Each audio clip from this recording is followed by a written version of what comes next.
Okay, let's start with 3 ohms. You can do any vowel. Go ahead and unmute.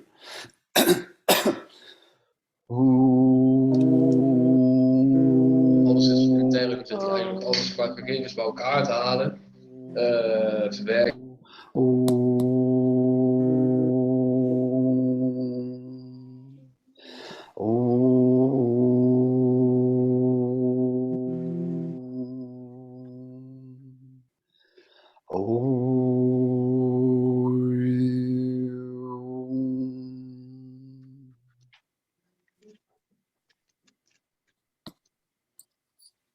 Welcome, welcome.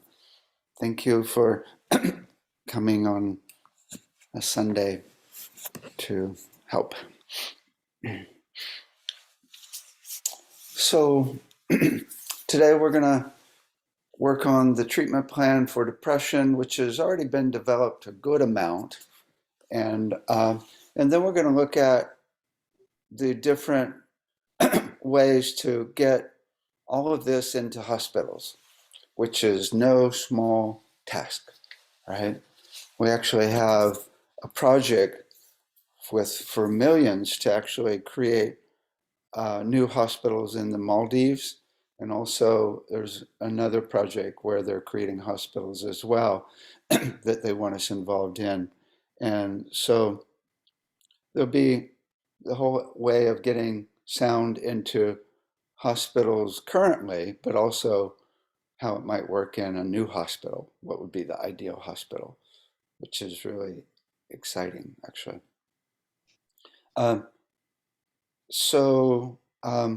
Let's go around and just have everybody do a brief introduction since we don't have very many people today.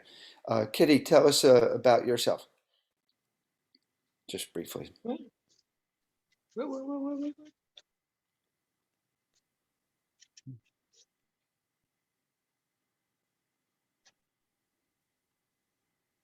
I heard the kitty, but that's all I heard. Oh, Kitty. Yeah, Kitty, go ahead and tell us about yourself. I'm not here. I'm having sound problems. Oh, I can hear you. Okay, we'll come back. Okay, Gail, tell us about yourself. Hi, David. Really, I followed your workshop a couple of years ago. I'm actually living in the Netherlands, by the way. I'm having dinner in between too. And I followed a couple of your workshops via the Shift network, and so I found it. My background is as a holistic therapist, vibrational therapist, and I've actually put that on pause for 2 years because I was very ill, had surgery, so I'm now sort of working on myself and taking time out for myself, but I'm still following things. But your newsletters with interest and all the developments, and maybe I'll go in that direction. As a therapist, I don't know as yet. I don't know where my path is going to take me. Cool. Hey, welcome. Oh, well, thank you. Okay, Len, tell us about yourself. Are you there, Len? Yeah. Yes. Tell us about yourself.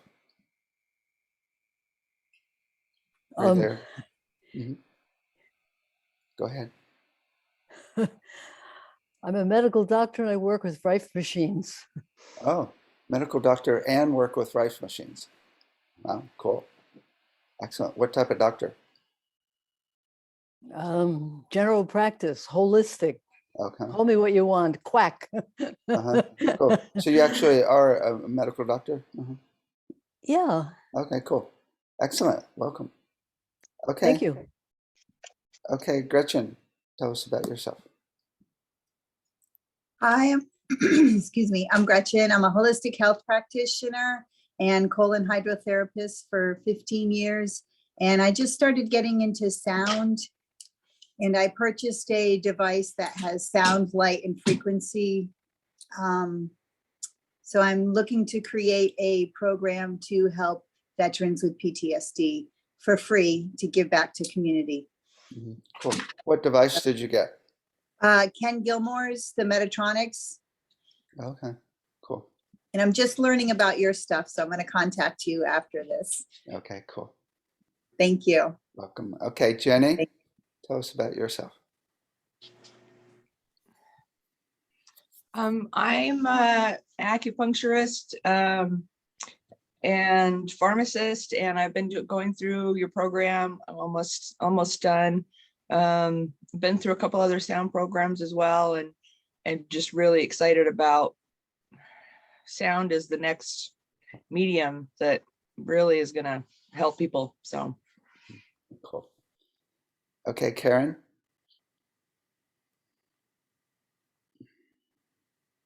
Oh, you're. Yeah. Okay. Oh, I got you.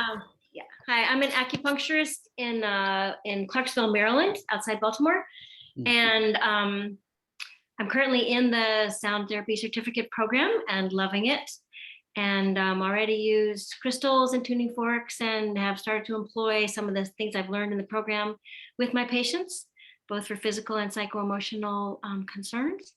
And I'm quite excited about the possibilities. And I'm very intrigued with all the ways that you've figured out how to apply this in the larger medical community. So I'm very happy to be here. Great, welcome. Okay, Marta. Hi. I love what you're doing. I think it's very fascinating. I fell in love with sound in 2014 when I went to the Himalayas in Nepal for 2.5 months looking for yogis. And then I spent extensive time in Buddhist monasteries and attended their 4 a.m. morning pujas every day. And I fell in love with sound there. I felt like a transformational shift happening within me. So then I sought a sound teacher there, and I found this man who taught me 7 chakra sound bowl therapy healing. I just think that sound is just an incredible way of, it's a healing modality, and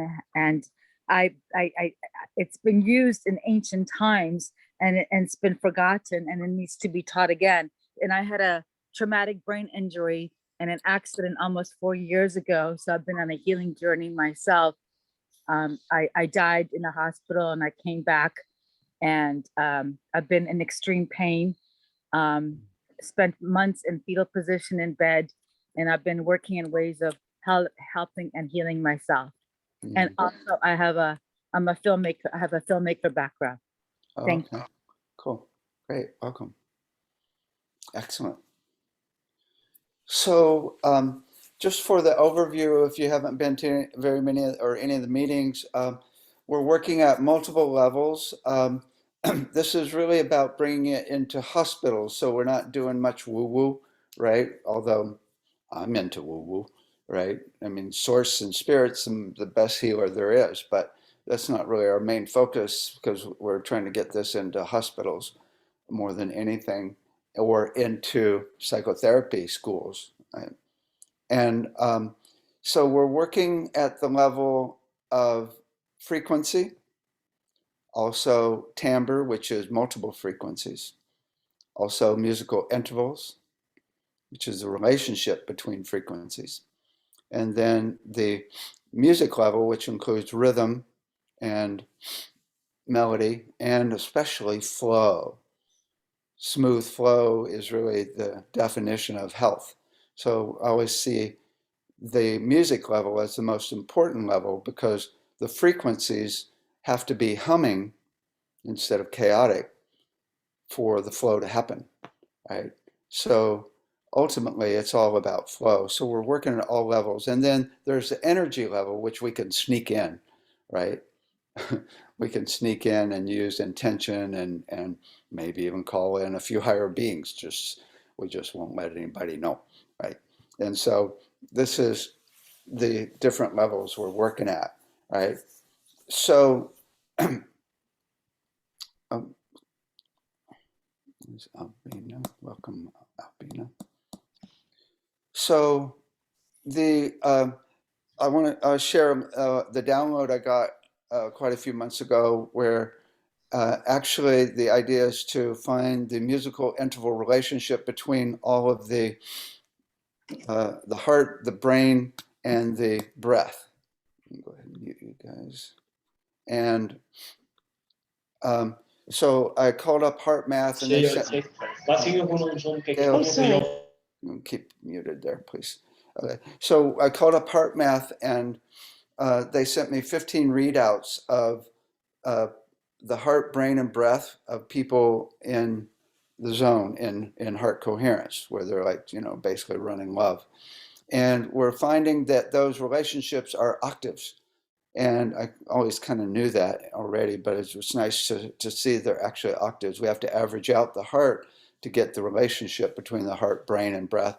But that's some good data that shows that'll make it easy to find the relationship of those three, and to actually find the chord for that person if you octavize it up. Because if you take a rhythm and double it, it's the same note. So you have those 3 notes together of the heart, brain, and breath. Now you have a chord for the person. But then we're looking at finding the rhythm and melody of each of the 11 systems in the body. And we'll be able to find the rhythm pretty easily, because it's going to be in harmony with the heart, brain, and breath. So we're talking about all the medical systems in the body, the 11 systems.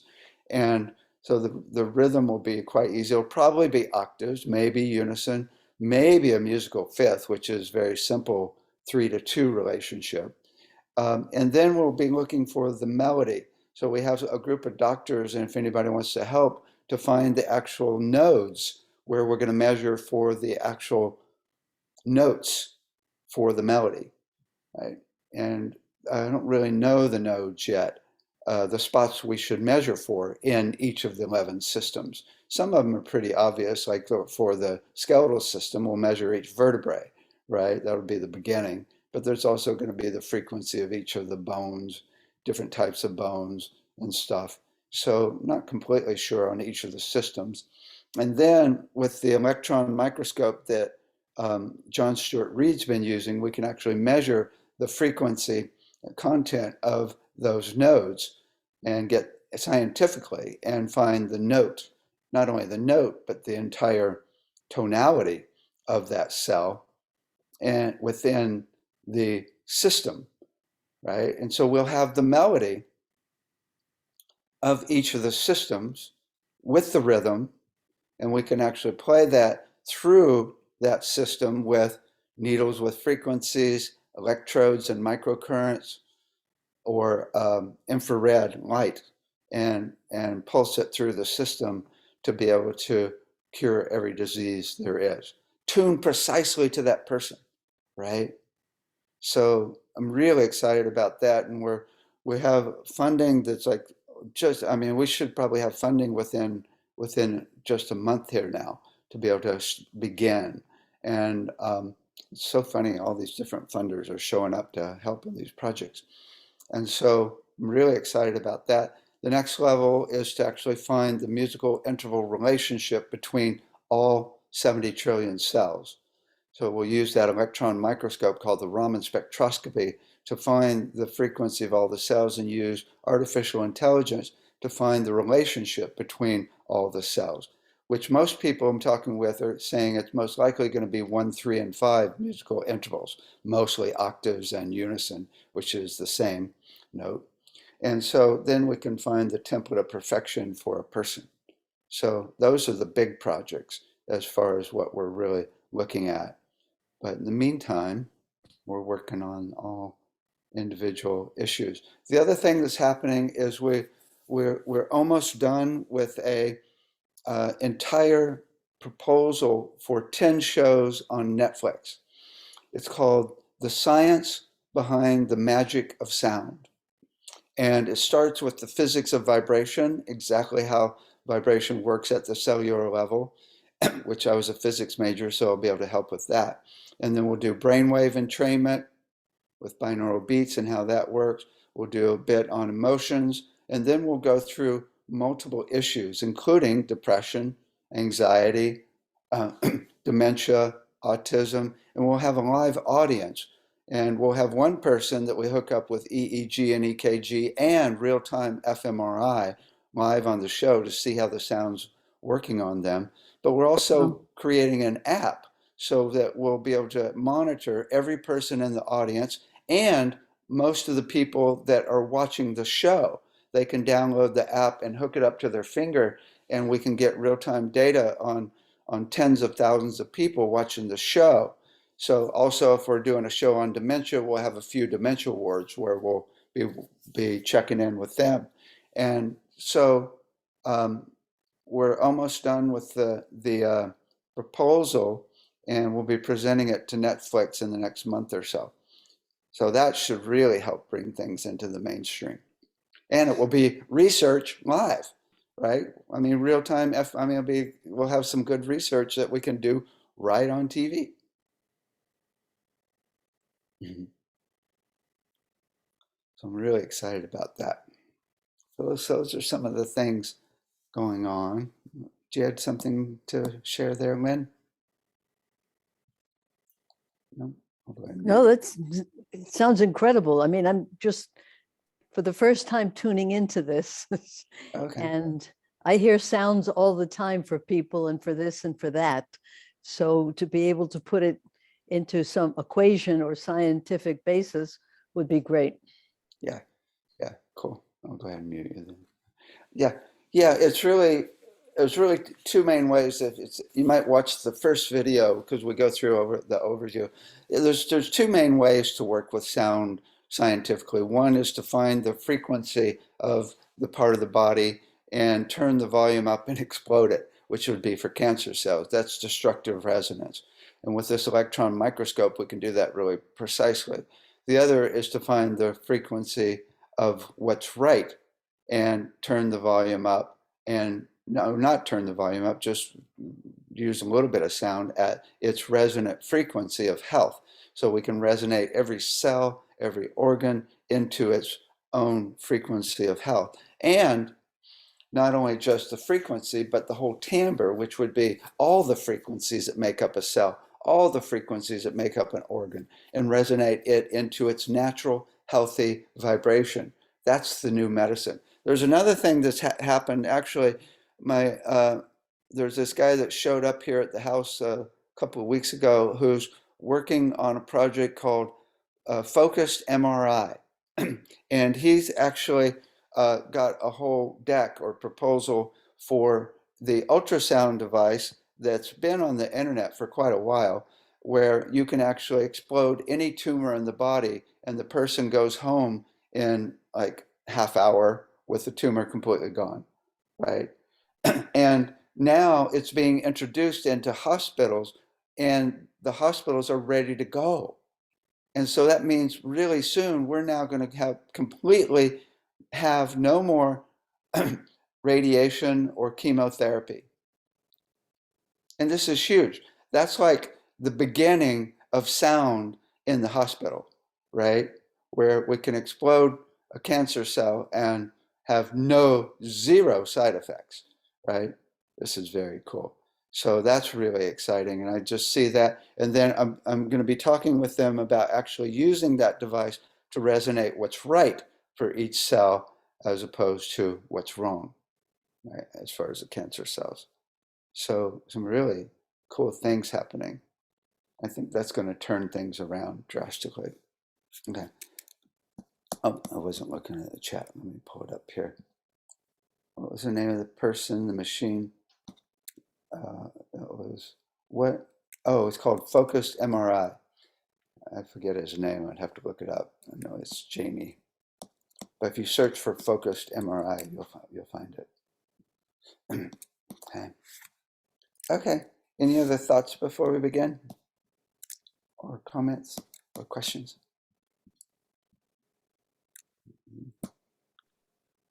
I'm very impressed with the idea of taking it public. I mean, that's a big step to go on Netflix, talk about blasting it out into the universe. And then if you get real-time interaction, that's groundbreaking. Cool. Yeah, I'm really excited. It's like, we got a whole, I don't really have to get out of bed these days. People just show up. My next door neighbors, there's a whole video production company just shows up and he's like ready to go. So we got a company that actually has done shows on Netflix. And I just had a meeting just before I came online with a woman who's got major movie production company. She's a manager for Barbara Streisand, and she's like totally worked with Netflix many times. And so we got a nice team to really make it happen. It's really cool. Okay, so for the treatment, anybody else? No? For the treatment for depression, or for all the treatments that we do, first of all, you know, what we've had is over the last 10 years in our degree program, we've had the students actually creating treatment plans for different issues. So our students have, over 10 years, have had to create treatment plans for depression. And so I've collated all those, but we've, well, that's where I got most of this information. But the outline of the way we do this in the meeting here is we go through it bit by bit. So we're going to start with the medical details and types. You know, what does the issue look like? What are the causes of the issues? And what are the current medical treatments, right? And then the different types of depression, right? So we're going to go over that first. So if you have any sound healing ideas, hold on to them. Wait until we get to that section, okay? And then we're going to talk about the intake questions that you might ask someone who's depressed, right? All these different questions. We have categories for the different questions. And then the conceptual framework, which is really the most important part of this whole treatment. It's really our approach, because you can do a million things with sound, but what are you trying to do? What's the point, right? So that's really the most important part of the whole treatment plan. It's the conceptual framework approach. And then preparation, but safety guidelines. Seriously, I have to be careful with depression. So we're going to look at all any safety guidelines, and then we'll finally get into the actual treatments, right? What you can do with sound for depression. If you guys have ideas, definitely, you know, we can fill that out more. And then homework for them. There's also treatments other than sound, but then homework we can give them to move ahead. Okay. So let's look at the issue. Okay. Depression. It's loss of life force, grief and sadness with unclear source. Starts as anxiety. That's not always true, right? Angry, tearing, or sad all the time. Could be hopeless about life, empty or guilt, forgetful, foggy, no longer interested in sex or social activities, tired or listless, not interested in eating, wanting to eat all the time. Body aches, cramps, like you want to die or commit suicide. That's what we have to really watch out for and be careful. Okay. Causes, there's clinical depression, there's chemicals that can cause depression, although it often becomes chemicals in the body, right? Brain or body injuries, brain inflammation, faulty wiring in the brain, genetic predisposition, side effects from medications, non-prescribed drug abuse. Oh, there's the one that's not in here, and that is just being present with what's going on with the planet, right? Right? I mean, goodness, it's hard not to be depressed if you just tune into what's going on the planet, right? With the virus and the whole thing around vaccines and racism and sexism. Oh my God. Okay. Now, there's different mental, emotional, different types of depression. The current medical treatments are drugs, of course. That's the big one. Essential oils, CBDs, cognitive behavior therapy, exercise, big one, regulation of sleep. There's also nutritional supplements are huge. They can be really helpful. There's a really good book on that as well. A lot of good books. Routines, set goals, take responsibilities, take on responsibility, challenge own thoughts to provide evidence, do something new.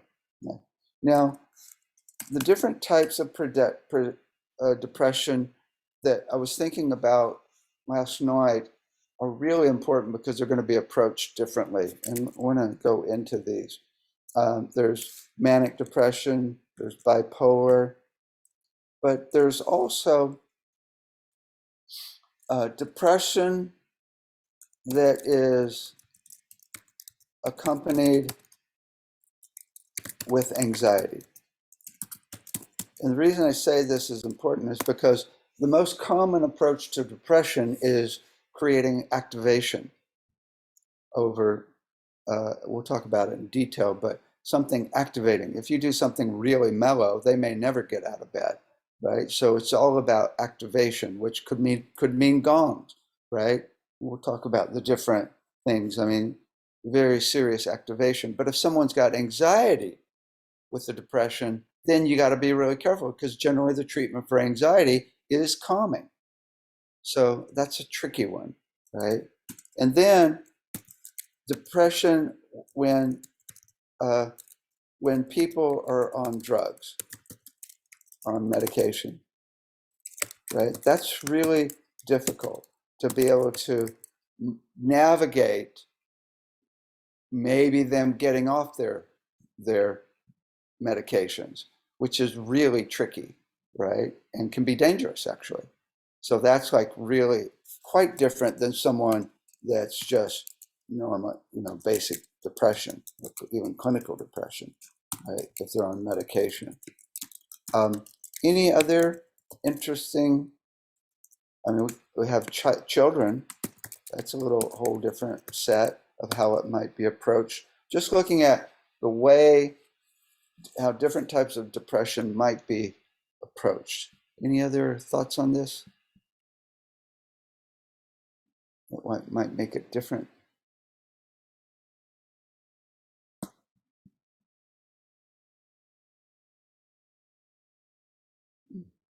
Okay, well, we'll look at those when we get to the treatments.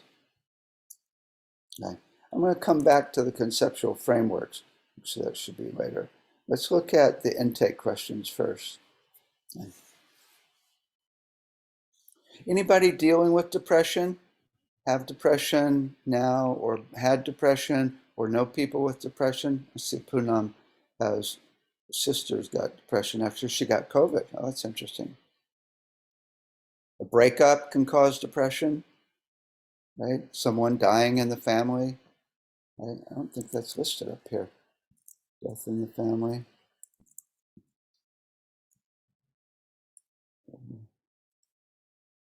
Oh, here we go. We do have that. Yeah. Anybody want to share anything about it? Yeah, we'll get to the treatments here in just a bit of what we do. Hold on, let's talk about the acupuncture, because acupuncture is huge. And also tuning forks on acupuncture points. Winter depression. Oh, depression that's seasonal. Okay. Don't be afraid to unmute and say anything else as well. Menopausal. Universal depressions. Menopausal depression. Okay. I don't know that those would be treated differently. Maybe if you treat it differently, that's good to know. Yeah. Okay, cool. Let's look at the intake questions.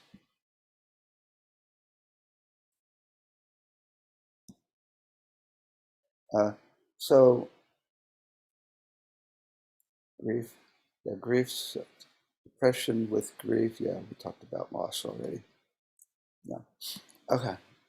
So lifestyle. So you can ask questions about their work, their school, their relationships, their physical health, well-being, depression level, overall vitality.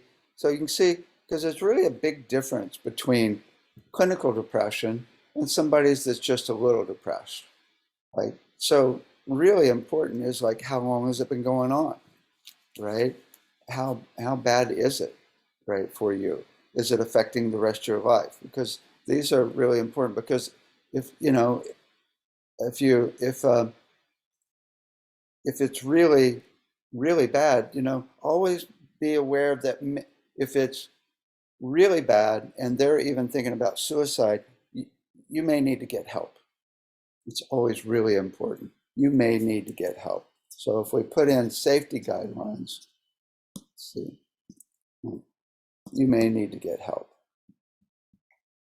Okay. So always remember that. But I'm ready to go.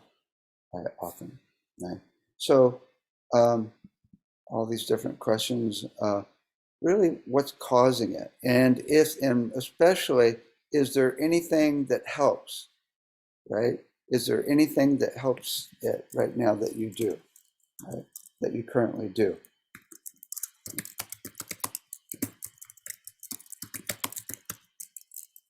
I had this one woman, we were talking about this in class years ago, and she said, yeah, I was clinically depressed, and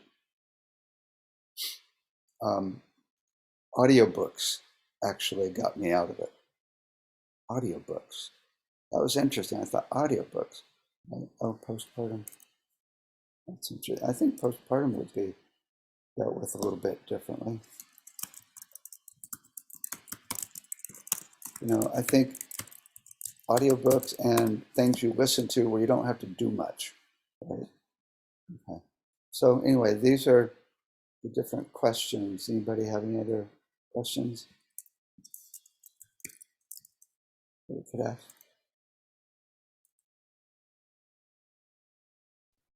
I don't know if you have it down lower, David. Do you have something about, have you felt like hurting yourself?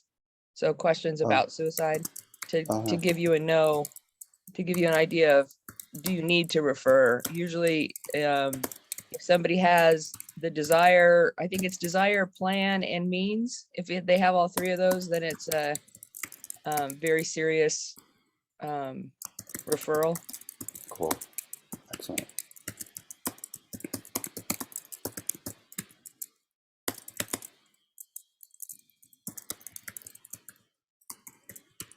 You know, there's also two ways to go when it's really serious. One is, well, we'll talk about it, but there's like whether you're just going to get them in the zone, list out, or whether you're going to really focus on the problem itself, what's causing the depression, because that's when you have to be a little more careful when you're actually, especially if someone's has any thoughts of suicide. I can tell you though, I have no fear because we got a little help on the other side. So I often will jump in with the intention of the highest good for both. I've never had anybody had any problems in any treatments for 20 years now. Okay, safety guidelines is kind of what we just talked about. Are they doing any harm to others? Find out in the intake. Don't work with somebody really in trouble and not getting counseling, somebody said. Be careful with vibroacoustics afterwards, as it can open up emotions. And it's critical to be able to hold your own space when someone is releasing emotions. So if they're going through a release, to be still and don't be entrained into their emotions. If someone is too fragile, be careful. Don't label. Don't make them feel like there's something wrong with this. And that's an important part of the treatment, is realizing this is okay. You are not. I think labeling is one of the biggest problems with the medical system. They get put in this box, and then that recreates it. And they need to get help. Any other safety guidelines here? Not to focus on the negative, but a lot of times, or sometime when, if people are so depressed and then they start to feel a little better, that's actually when they follow through with suicide.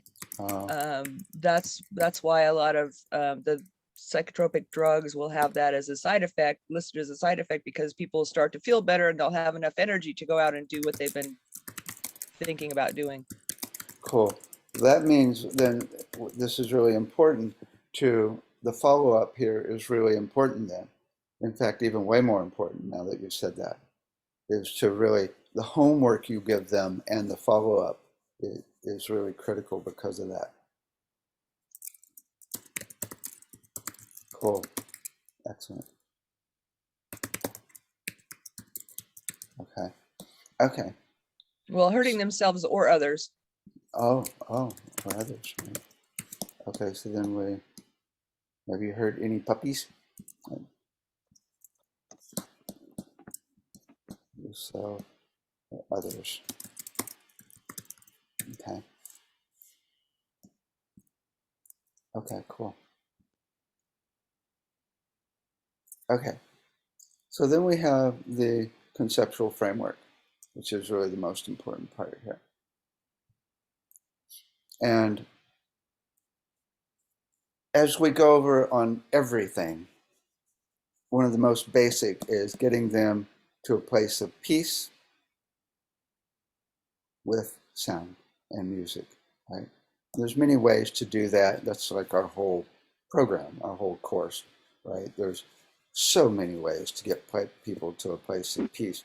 But that's the most basic, is getting them to a place of peace where they are not stressed out. Because even, I said that it's not good to actually get them too mellow because they may get and not get out of bed. But peace is a little bit different than just getting them mellow, because you do want to do activation, I believe.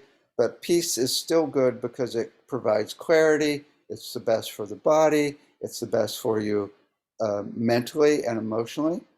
And it's even a portal to higher dimensions where you get messages and clarity on what to do, right? So, and this could be just playing any bowl, playing gongs, playing any sound healing instrument.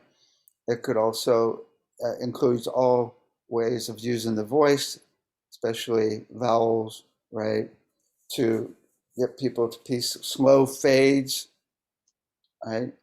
On the end, like a crystal bowl fading out on the home note, leaves people in peace. Music listening, there's full range of music you could listen to. Getting them to play music, getting them activated, actually playing an instrument, playing a drum, right? It's really important, right? Making sounds with the voice, getting them to make the sound of how they feel ultimately. We'll go over this in more detail in a minute. And then sounds on the body, and that would include tuning forks and you guys so we don't hear the noise here.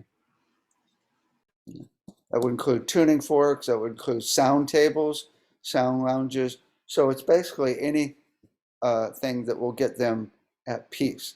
The second framework is meet them where they're at and get more and more activated. I'm going to play a song in a bit that actually does that.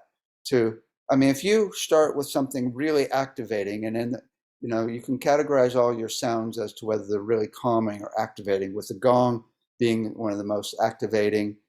Tibetan bowls with a wooden stick can be really activating. There's even drums can be activating versus, crystal bowls are kind of in the middle. They're quite activating as well because of the pure tones. Everything's mellow, right?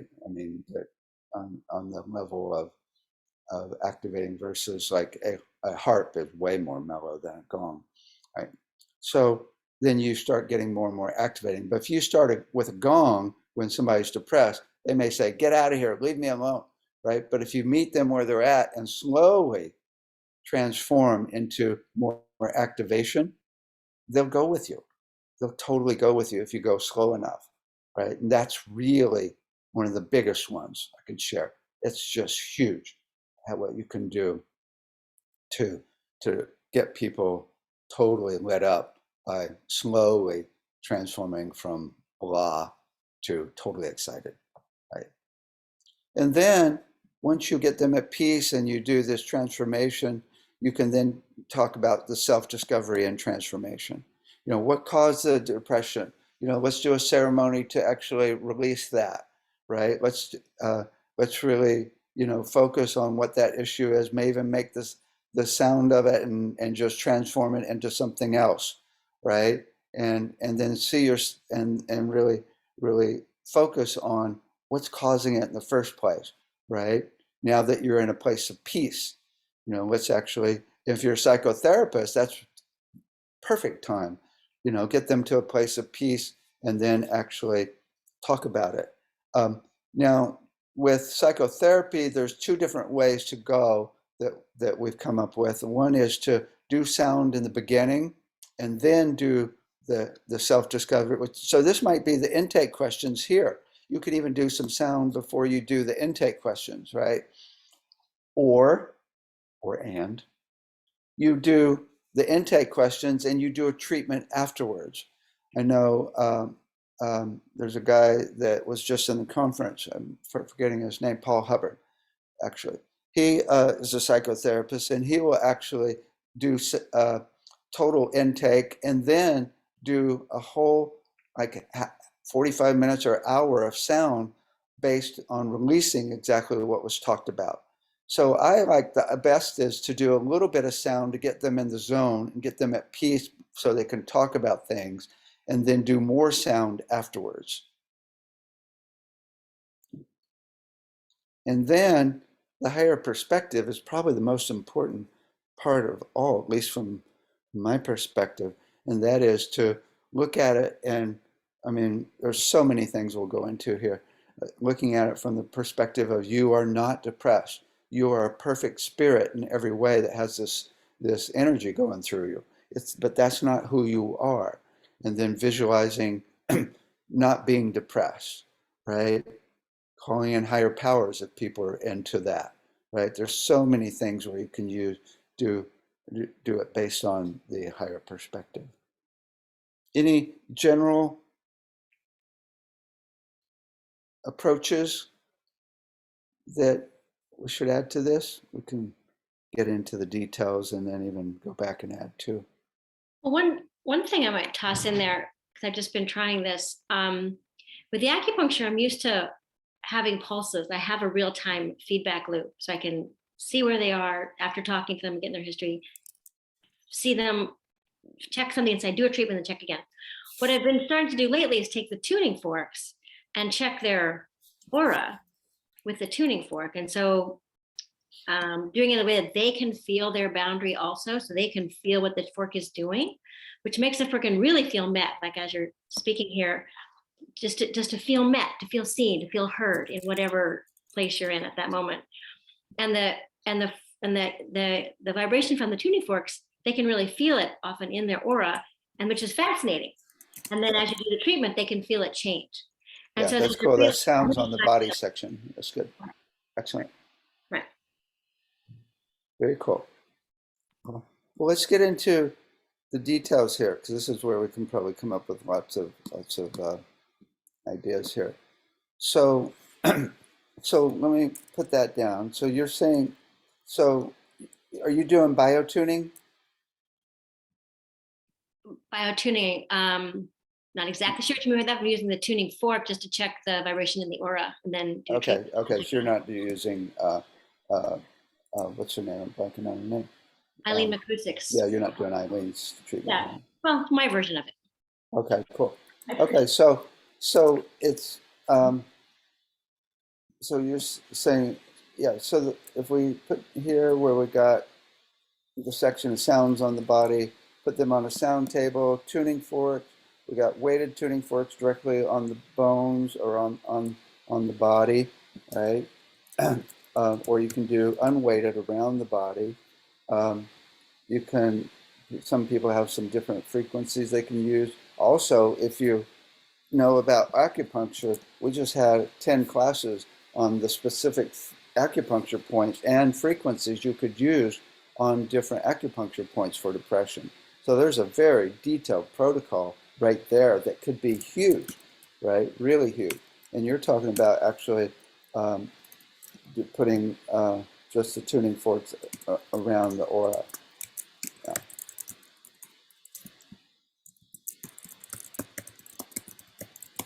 So they can feel them. Okay. Yeah, I think anything that gets them in their body. I mean, the sound table or the sound lounge, I mean, this is like, you know, really huge. I mean, it's like, actually, I'm tracking here so I can track what I'm doing.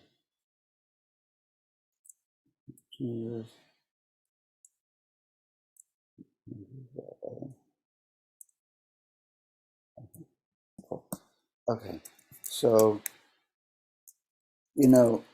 because it's so activating, the sound table, not only the sound table, the sound lounge, but also the actual pillow, sound pillow, and the dolphin. They're incredibly effective for things like this. And so that can be really helpful too, because it really moves energy in the body, right? I mean, even playing, a hand drum, play a hand drum on the body, right? Because hand drums have a lot of vibration. You can really feel it. The other is, I don't even have here, is Tibetan bowls, especially big Tibetan bowls right on the body. I mean, anything you can get them where they're feeling physical vibration in the body. Or, big ones especially.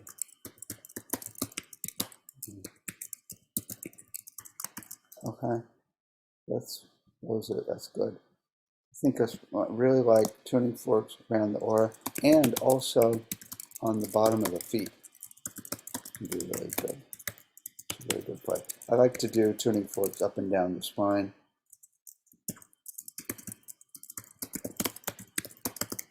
I actually like, my favorite is the Schumann resonance, right? Because it's a frequency that's good for the physical heart, and it's a low frequency that vibrates. I've got some Schumann forks that I really like. They're my favorite. Okay, so that's sound on the body.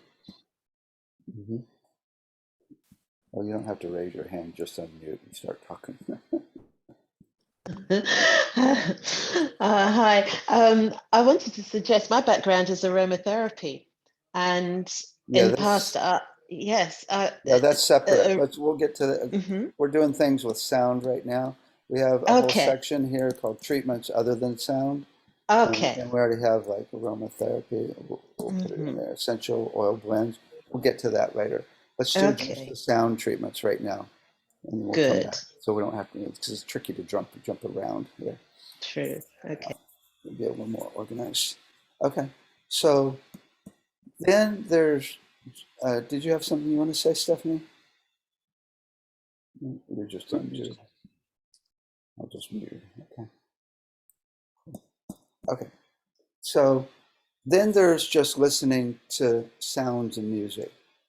I mean, there's a full range of sounds. I mean, goodness, any sound healing instruments you have, whether it's crystal bowls or Tibetan bowls or didgeridoo or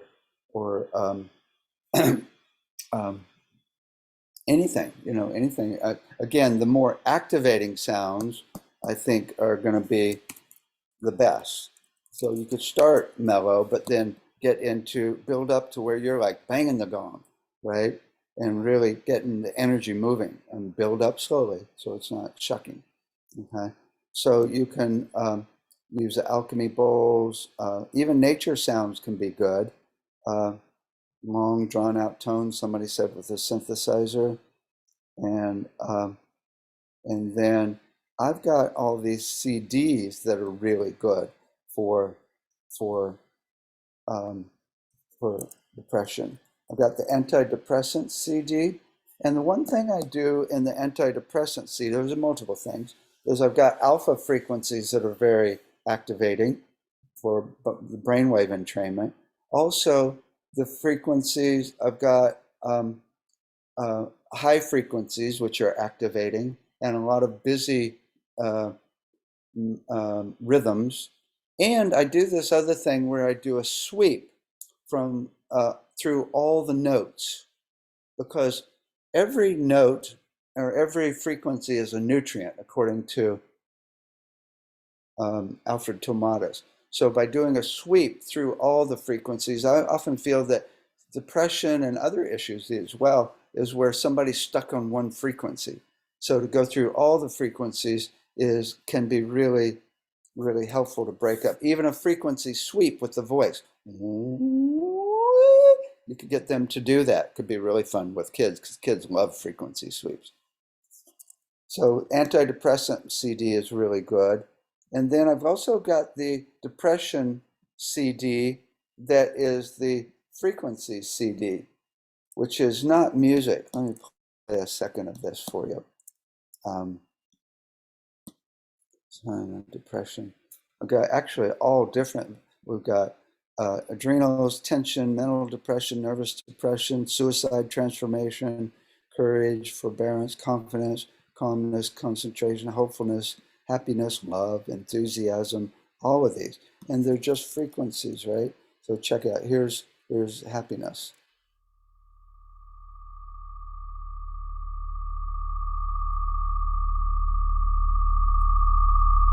You can play them on the body. You can listen to these, right? Here's one for suicide transformation.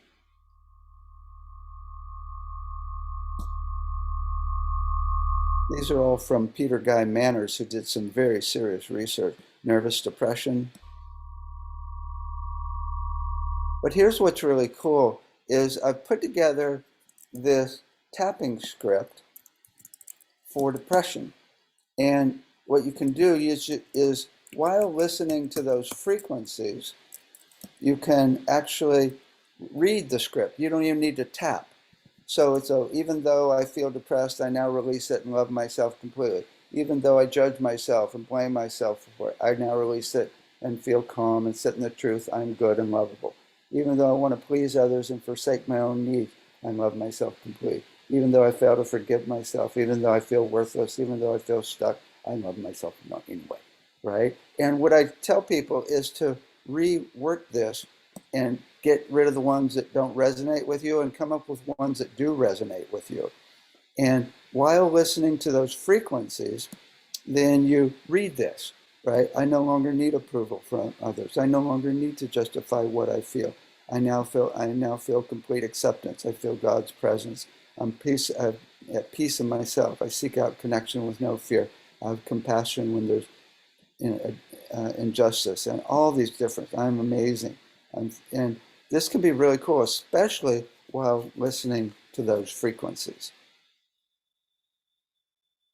What are the limitations to assess when placing bowls, hand drums on the body with people who have pacemakers, loop monitors? Yeah, if someone's got a pacemaker, you don't want to like vibrate them too intensely. I still put them on the sound table because they're around other music and stuff. But you want to be careful. You don't want to put things right on the heart. Electromagnetics are where pacemakers are a problem, is where you really got to be careful. Not as much with sound, but you get a huge amount of physical vibration on the body. You definitely got to watch out. Right? Okay. So there's that script and the frequencies, right? So then I've got my song that Massachusetts General had me put together, and it's really effective. So let me play it for you. This one's called Low Mood, and this one starts out really blah and ends up really activated and then goes into beauty. Okay. So it's about 10 minutes. So enjoy this.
you know, when somebody's got anxiety along with the depression, that could even be too much, right?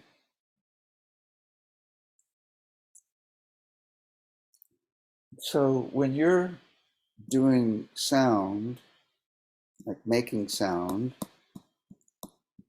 if you've got different instruments, if you can do exactly that type of flow, where you're going from kind of blah to activated, and then even heart open at the end is really, really cool.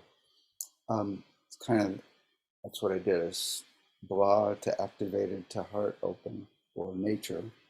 Then that's a really good flow. So if you can look at them and meet them where they're at precisely, as much as you can with your energy, with the bowls, with anything, try and meet their energy. And then just hang out there and play a while. And then ever so slowly start bringing in more activation, more energy, more faster tempos, more higher frequencies, more activating timbres, like, you know, like E instead of oo, and then maybe move to the gong, right? And just get more and more activated until it's like, ta-da, you're just like, you could be like screaming, right? And then at that point, you could even, there's the whole thing of getting them to actually make sound as well. So, I mean, one of the things you can do is you could have them play a drum while you're doing this, or do it for a while and then get them to play the drum as well. You can also uh, ultimately have them play the gong if you have a gong or any other instrument. But then also, it's really cool to get to the point where they can make the sound of how they're feeling, and this is huge. So let's see, build with all the instruments. Now, a lot of people are totally scared to make sound. In fact, most people are, you know, aren't going to make the sound of how they're feeling right up front, except around here, right? In my classes, people do it all the time.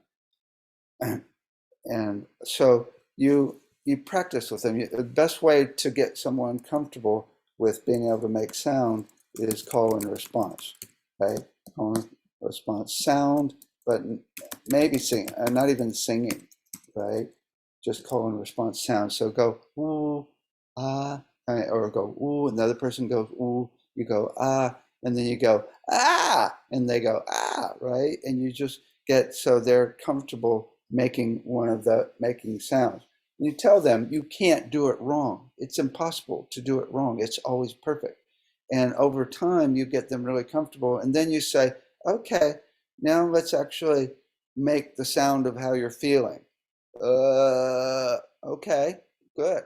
And then after they get really good at making the sound of how they're feeling, then they get good at making the sound of how they're feeling and transforming it.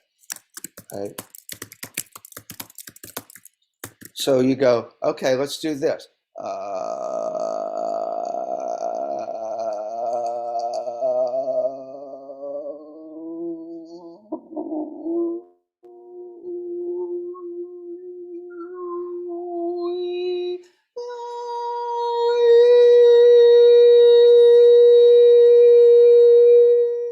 Right? So you're doing it really slowly. Let me make sure my sound is, no, original sound's not on. It'll be better now. Okay, so you do it really slowly so that their subconscious believes it actually happened, right? And then you get them to be able to, where they can actually make the sound of how they're feeling and transform it. Right? Let's see. That's really cool, because be able to express how you're feeling is just a really good step to being able to transform it. Let's see the chat. Okay, so should playing music invoke emotion while listening? Should playing music invoke emotion while listening? I'm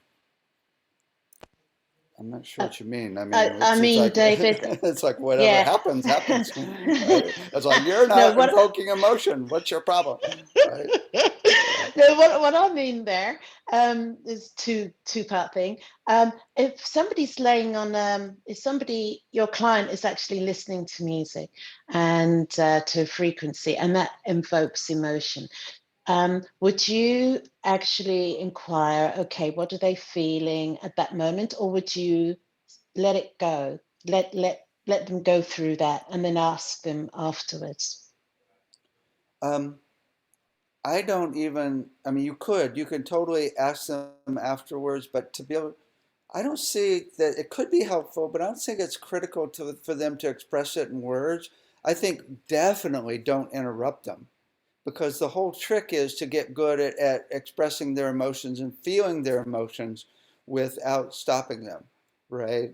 And so, and then even to, I mean, you could actually, if they're, I mean, you could say, oh, let's actually, I see you're feeling a little emotional there. What would that sound like?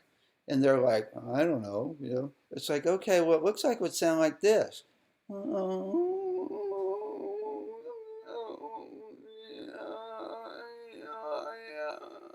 Right? And then try to get them to actually express it with the sound. Um, Later, it could be an opening to be able to actually, later talk about what was going on, right? Maybe that would be helpful to actually be able to be the perfect opening to really figure out what, you know. But sometimes the release doesn't need to be expressed. You know what I mean? Yeah, and I must say, I, as a therapist, and I'm an internalized person, so I would find it difficult to use sound in that way with a client, Which because way? that's not Which way? how you're expressing it. Well, I just said 8 things. I mean, are you talking about getting them to express how they're feeling? You need to get into No, sound and start doing it. yeah, that's So, exactly. You're trying to get me to go like that, but yeah, that's let's exactly play. what I Let's mean. play.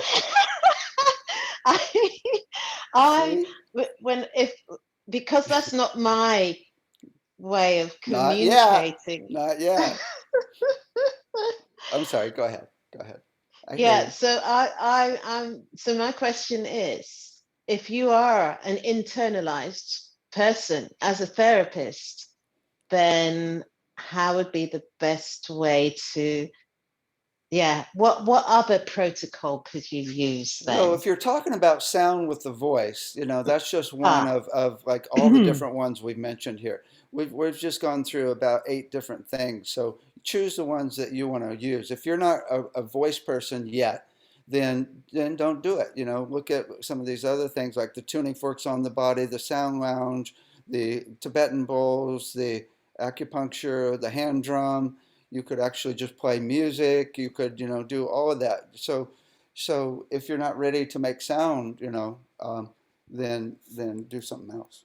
That's all. cool. Okay, Yeah, good. Thank yeah. you. I think getting people to express themselves, we're actually doing that with the dementia company as well, with all the dementia patients. And I do it with the kids. I mean, we were born expressing ourselves with our voice, right? If you had anything going on, you go, wah! And then we're told to be quiet.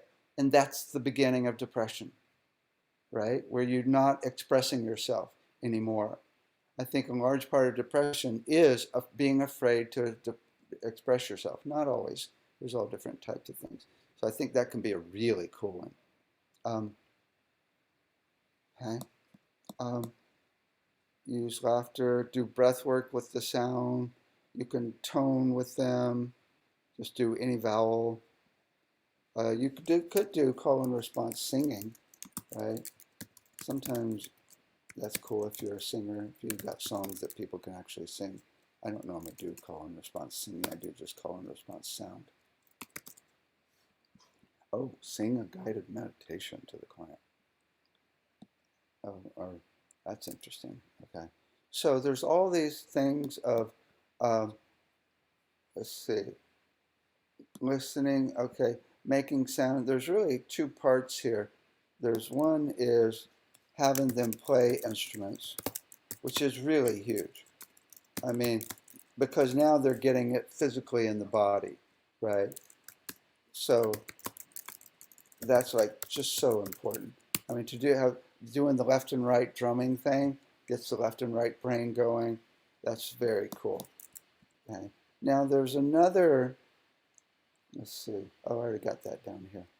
Okay. I'm gonna put it up here though. Before put it up here. Okay. Okay. There's another thing that is really effective as well, and that's where you actually play binaural beats tuned to the person. If you've been checking out any of the conferences, especially the brain conference, you know, there's a huge thing of when you find a person's natural rhythm, which we do by playing each of the 12 notes and seeing where a person is at peace. And you can generally tell if you play each of the 12 notes on a keyboard, or I use like rhythms and crystal bowl type sounds on a synthesizer. Then you find where they're at peace of which of the 12 notes, and then you give them a CD and delta, theta, alpha, and beta tuned to them. And that's way, way better, right? When it's actually tuned to them instead of just, you know, on YouTube somewhere, which can be cool. YouTube can be cool. There's like tons of binaural beats on YouTube, but when it's tuned to them, it's way better. And also, if it's not tuned to them, it can be annoying. Also, it's hard to find songs you want to listen to on YouTube that have binaural beats in them. So alpha is especially good because it's more activating. It's like a rhythm between 4 and 8 cycles per second, which is wah, wah, wah, wah, wah, wah, wah, wah. And then beta can be also really good too, right? Theta and delta are more for relaxation, so you might start there, but it's good to get into the alpha and the beta and use binaural beats tuned to them. Let me see, I don't think I have that one. Let me put it, it's actually its own little heading here.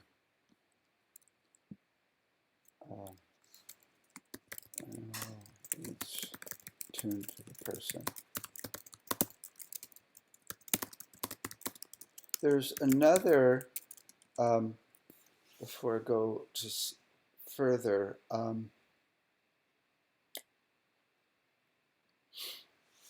it's getting them to make sound. What was it? Maybe I'll come back. I forgot it. Well, we'll go here. Movement and sound is really cool. I mean, Liz Addison, our instructor, is like master at that. But exercise with sounds, oh, I remember what I was going to say. It's about a playlist, so we'll come back to the playlist.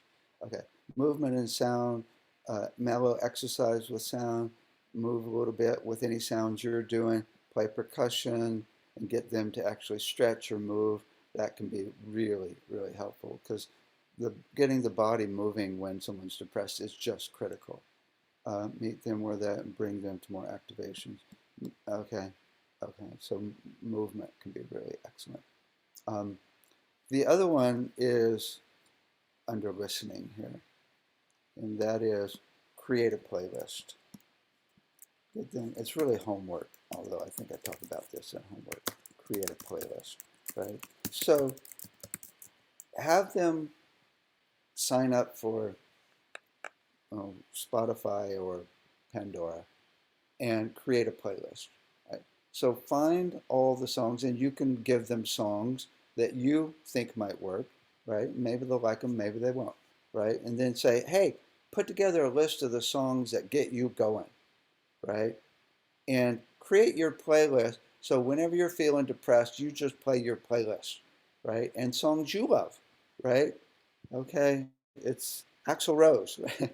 or whatever, you know, it's like whatever music you love, right? Get it ready so whenever you're a little down, start playing it. And that's huge right there. Just really huge to have your own playlist of music that gets you up, right? That can be really good. There's one thing I want to mention though here, and that is, this is actually kind of really important. There's a real potential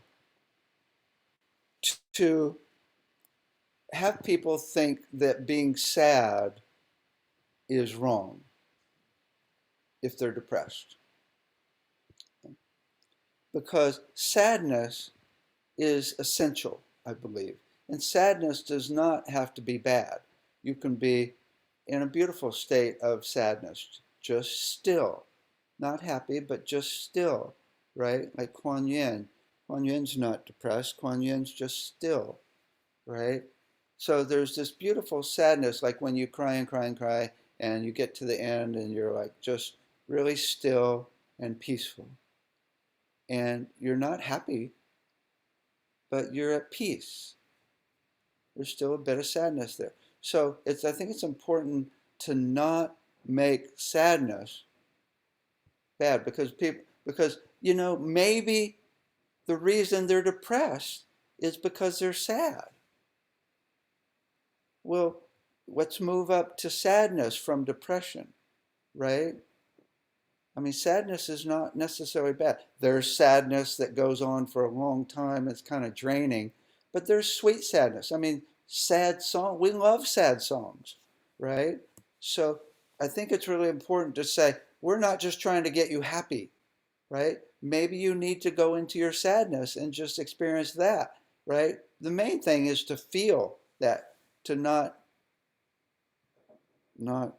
push it away and allow the sadness, and know that you don't have to go to depression if you're going to be sad. I had this one close friend, and she said, I don't want to listen to that music. It makes me sad. And it's like I'm right on the way to depression. I'm like, oh, I love sadness. I love sad movies. I love to cry, right? It's the best release there is, right? Any thoughts on that? Because it's really kind of I hadn't thought about it before and just brought it up. No judging sadness.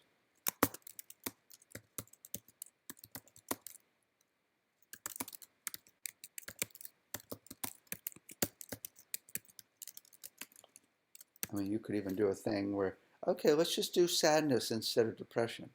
Now, there's another thing based on Abraham Hicks. Abraham Hicks has the list of emotions, and she says, when you're depressed, the next level on the scale is anger. That you might have to get angry, right, to get out of the depression. Don't want to hang out there too long, but anger might be the next step.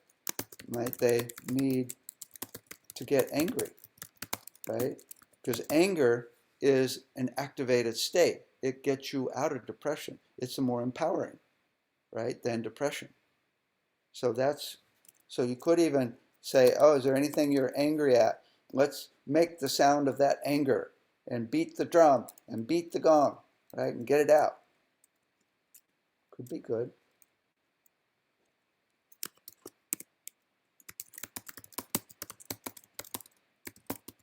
Okay.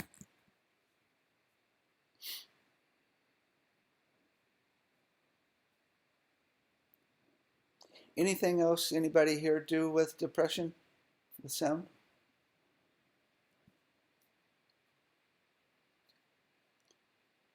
We got these coming up, actually. Okay. Okay. So self-discovery here, getting them there in their body, talking about how they feel, how it feels in their body, right? And they could even express themselves with painful sounds. We got 11 techniques for releasing stuck emotions that we teach. Making the sound of it and transforming it, making the sound that part of the body wants you to make. Take a deep breath, guided meditation, focus on a time when this was not a problem. Scan through where there's an issue in the body. Imagine it gone. That's a big one. Guided meditation where you lead them into the light.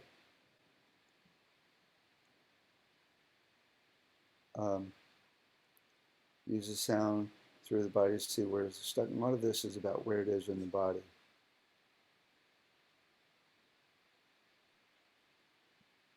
What's the worst thing about feeling sad? So you can then you could just, go back into the intake questions after you've done some sound work. Okay. But here's my favorite. Yeah. We'll put that down here for other things other than sound. Changes, environment, scenery, and travel. Oops, missed. Let's see if I can copy it from the chat.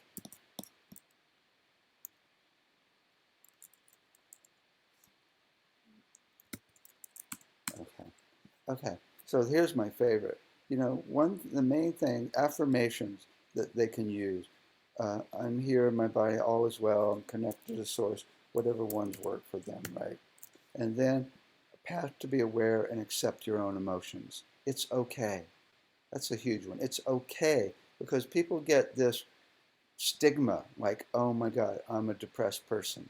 I'm suck. I don't have it together to be happy, right? And then that's like just a spiral. So it's really important to just know you are a perfect, pure spirit in every way, right? You could chant with rhythm of their own dreams and goals. Okay, this is a huge one. Often, I think one of the most important things that can get people out of depression is having dreams and goals and a mission in life. And this is quite common. It's like, what am I here for? Right? I don't know. I'm not helping anybody. I don't know what I'm supposed to be doing. And that's, I think, huge. That's like, I would bet that's one of the main things that causes depression, because the second you have a mission or a goal, or a purpose, right, then in life, then it's like you're ready to go. Okay? That mission, that purpose could be, I'm now going to help other people with depression, right? Cool. Affirmations, good. Okay? And then, so help others with the same issue, right? What is this teaching me, right? This is huge. What is this teaching me? This is a lesson. What am I getting out of this, right? And it's really being empowered. But whatever they come up with, what's really, what are they learning from it? And then you can get into the therapy of conscious language by stopping the mind, by saying, stop, no. One thing I do is I have people make the sound of no. I say, imagine a tiger is attacking you, and you have the power with your voice to stop that tiger in its track. So you're going to scream no, and it's like, no, right, really loud. And you put your hand out. And then I say, look, you've got the power to stop this depression. Don't allow it anymore. It's discipline. You can't allow yourself. I just saw your power. You went, no, right? I have people that don't do the no powerfully, but most do. And then go, you have that power. Just say no. Don't allow it, right? No, don't allow it. Okay? And then acceptance, good. But here's my favorite. Imagine the depression is gone, completely gone, right? And feel what it would feel like. Okay. How would your life be different? Right? And then make the sound of it. We'll do it with you. Right? So now they're getting in their body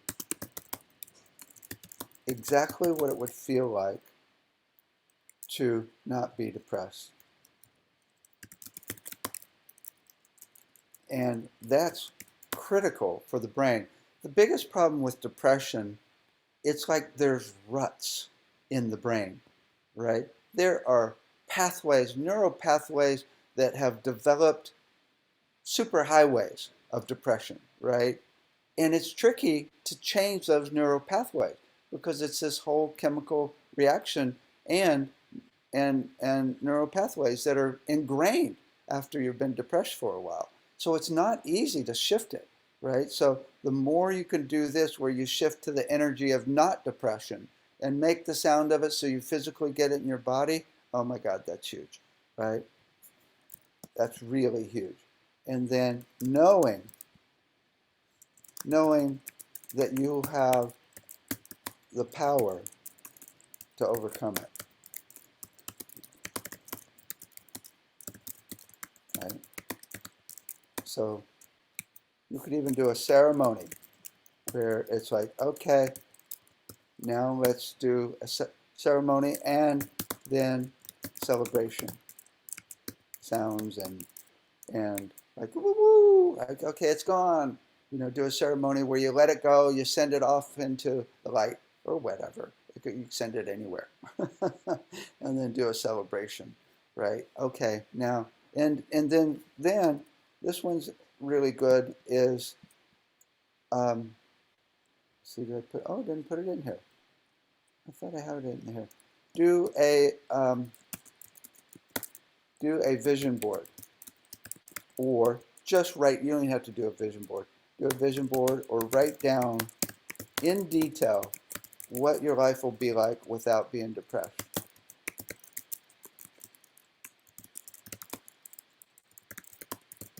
So you can now see it for that purpose. If you can help them find a purpose, you know, it's like my one friend. She's depressed a lot.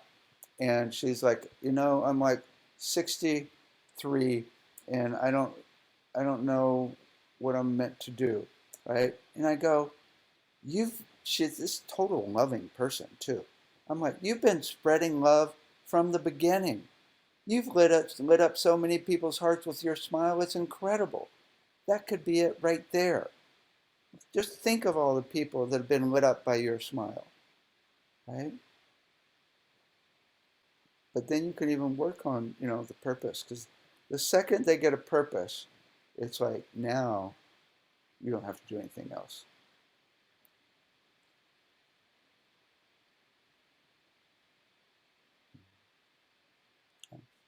Do a little chant. That'd be good. Come on. Journaling is good. Let's copy this.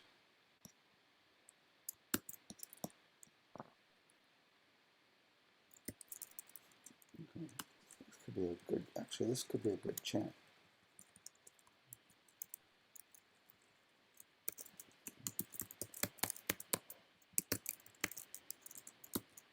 I mean, if you can get them to actually, if you can teach them an affirmation chant. I love myself. I am perfect in every way. I am perfect, right? And just like really get them so they can have this whole list of affirmations. It could be very cool. Journaling, breathing, direct contact in nature, exercise, exercise, exercise. Exercise is so huge. Right? So important. Put feet in salt water, rub feet with essential oils. Tend to their posture, breathing, walking, mindful presence, EFT, essential oils, rose quartz crystal to carry or keep near bed, black tourmaline, St. John's wort tincture. There's all these other, I mean, there's like really cool natural remedies for depression now. What's the book? It's called, let's see, I wrote it down somewhere. Depression, it's got a whole list of different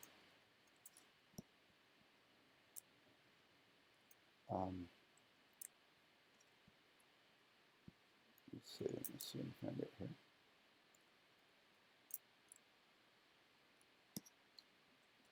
No, wait a minute. Of different supplements. Let me just search here. I'll search this way on the internet. Supplements for depression book.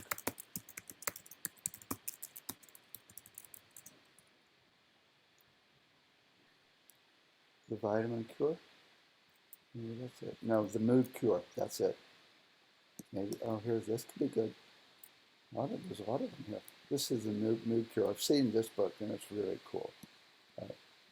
So, here we go. Excellent books. Vitamin cure, mood cure.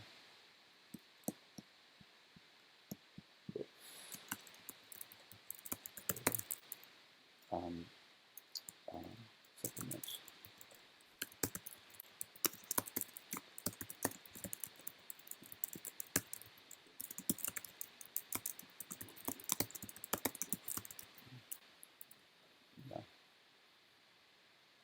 Yeah, excellent.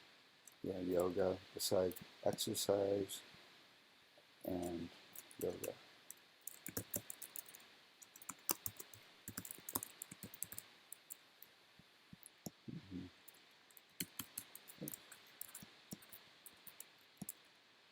Okay, and then nutrition is important, and then homework. Okay, create your Spotify or iTunes or Pandora list. And then walk in nature, pay more attention to detail with sound, use your own voice to express your feelings, acquire instruments and start playing them. Get into sound healing and actually start using your voice, right? Take a class in sound healing. Listen to music and create sounds.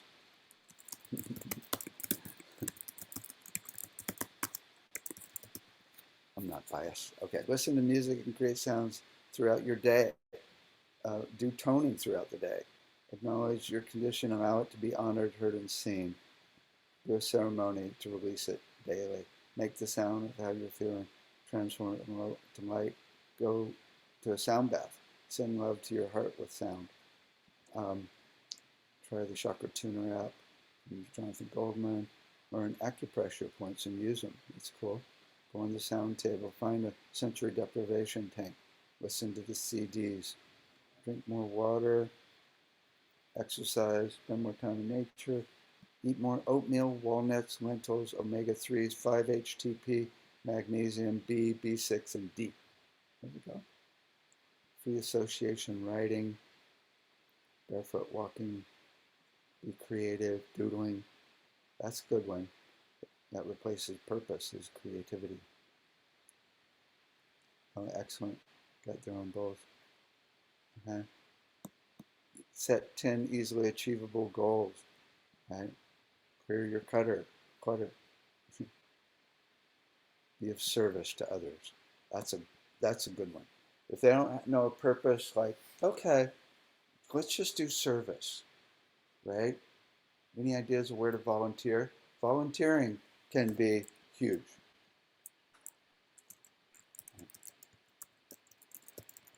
Okay. Any other ideas here?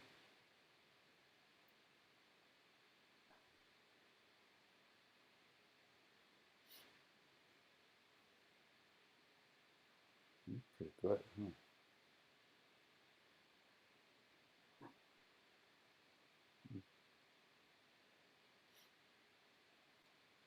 I'll work this up, and it's all of our treatment plans are on. That unfiltered brain. Oh my God, that's funny. So, bring me a little anger. So, if you go to medicalsoundassociation.com and you go to integrative sound, this treatment plan is already posted here under depression. Right? And so I'm going to rework it and refine it. And so it'll be up there within a week of all the things that we just went through. So you can look at the whole thing and share it with people. Right?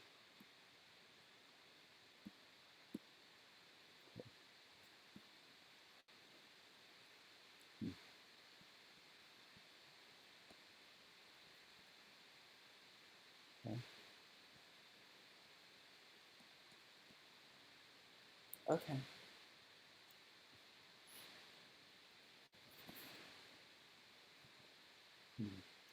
Okay.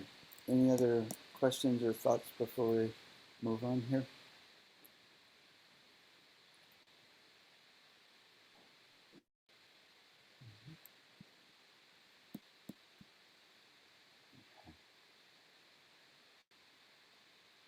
Okay, let's talk about, oh, gratitude. I like that one. Let's put that under higher perspective. Gratitude list. Not only gratitude meditation, but make a gratitude list. Okay. That's really good. Oh, there's actually many others we could do. Make a gratitude list. List. Yeah, there's a good one. And do the sound of it. Also, how can you be grateful? Grateful for depression. That's a tricky one, huh? Well, there's this list that we go over in one of my classes, and we could get it, of ways to be grateful for any challenge or conflict. And let's see, here it is. Too much stuff on my screen, let's see.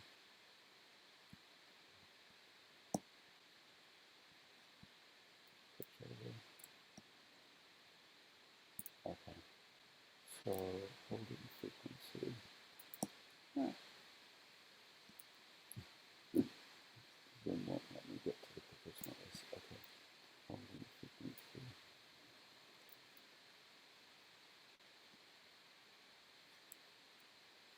Here it is.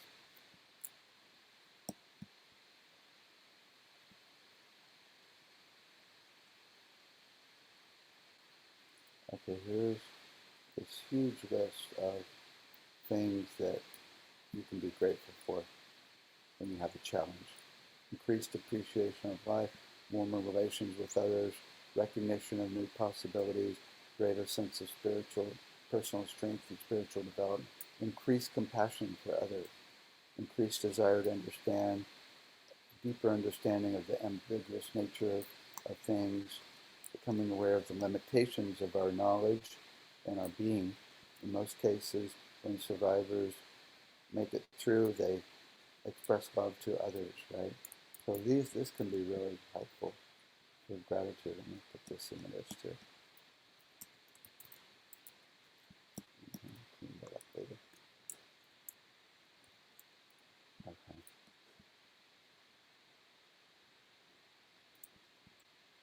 Okay. Okay, doke. Very cool. Oh, there's other things you could do. I mean, that won't work for the hospitals, but you know, if you can get someone connected to spirit or higher beings, oh my God, right? Bring in a few Hathors. I mean, like, let's work with some archangels and ascended masters. Let's, if they're open to it and you know how to do it, which is simply asking, then you can call in these higher beings and get them to this higher place where they have an epiphany, right? Oh, there's one other. That could be really cool. So, higher beings and source. Getting connected to higher beings. And people that do this, I mean, this is the deal. Let source deal with it.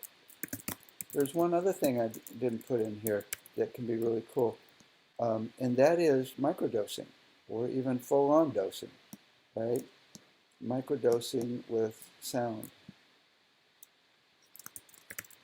There's a friend of mine who's opening up a center in Ashland, Oregon, with 150 rooms for doing full-on trips, because the mayor there that he helped get elected, he helped fund her, is actually totally as legalized, psychedelics for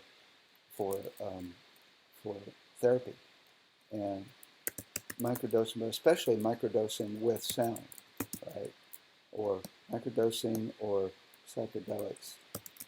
This could be, I mean, huge, right? But you have to do it with people that know what they're doing, right?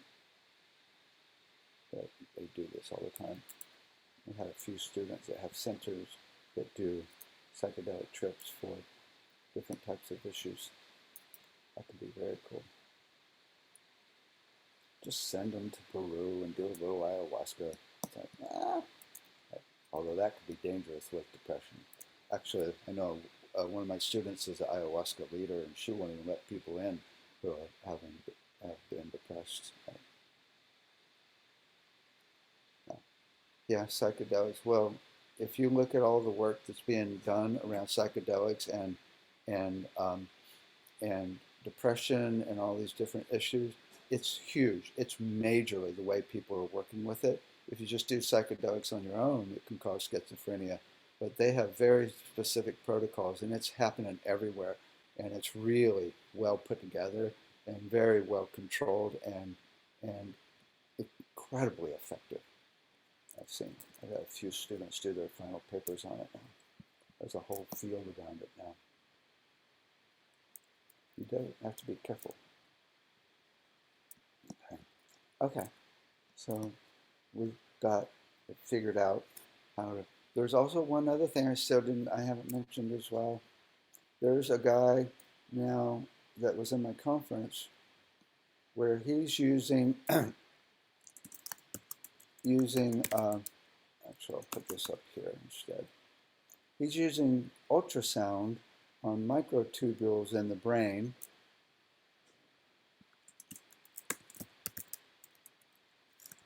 to bring people into a state of oneness.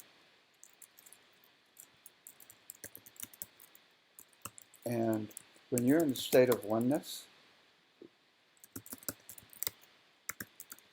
you're not depressed.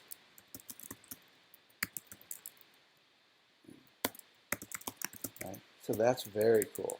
There's also brain maps where you can use electrodes on the brain to entrain the brain into compassion or love or gratitude or oneness, right? Brain map entrainment. And that's really cool because you get people into these higher states of consciousness and there's no thought. I mean, depressed? Right? Remember, what's that? Right? That's very cool. Okay. Getting people high is always the best. Instead of focusing on what's wrong, just get them high and then say, what was that? Let's just keep doing things that will get you to a higher state of consciousness. Cool. Okay, any other thoughts or comments? Let's design a new hospital.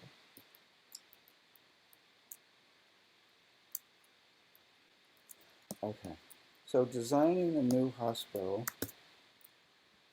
is tricky. So this is where I'm at as far as getting it into hospitals now. I mean, it's no small deal, right? So here's the plan, getting sound into hospitals, into current hospitals. First of all,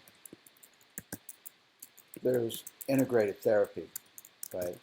And that's a no-brainer. In fact, you could, before the pandemic happened, sound was in just about every major hospital in the country, in major cities. And so you could go to a hospital, and if you have a plan, you could actually do sound. You might not even get paid, but often you do get paid. So we're not talking about that. We're talking about more than that. We're talking about getting it into the medical side, right? Not the integrated therapy side. And so, let's save this. Okay. So for the medical side, I'm only seeing two ways to go, right? And I'm hoping people have ideas here. The first way is FDA approved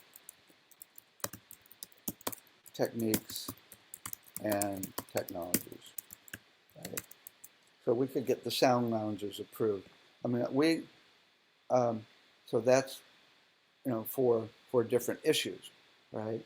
But that takes a good amount of money, not a whole bunch. It's not that expensive, but it's not like you have to do $100 million. It's only like a couple $100,000, and then, if you have a product, it could actually pay for itself. So that's one avenue, is get FDA approval. Okay. The second, which is actually just going to lead up to the first, is to get the doctors interested. Let me put it this way: get the doctors addicted. Right. So this is what we're doing: is we're, getting funding to just not only sell these to hospitals for the ER units for first responders as well, but also give a lot of them, like sound lounges and sound tables, to the doctors so that they can overcome their anxiety. And like I said, we've got Ed Rupert in Colorado who has contracts with 75% of the police and fire stations. So all of these first responders are, it's well known now how effective these sound lounges are in Colorado, and they want to put them in ER in 75 hospitals now, right? So that's really cool. It's get not only doctors but nurses, right? So really, instead of and you don't have to have FDA approval that way, right? Now, the other avenue that's tied into this is look for hospitals that have their own insurance company, right? Because they're different than the ones that are tied into the pharmaceuticals. Like Kaiser has their own insurance company, so they're interested in reducing costs the best they can, right? And that's completely different than other hospitals. So Kaiser is really good. Kaiser and the Mayo Clinic, I think, is also good. So then they might actually, even purchase things themselves, right? So they can be leading it, which can make it safer as well, so that you're not trying to overcome the pharmaceutical industry, right? Not going to die here, okay? And then,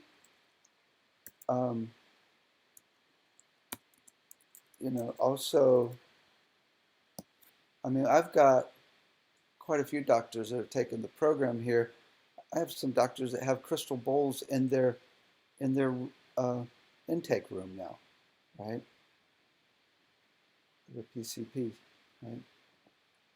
So to get them interested, and that's gonna really help.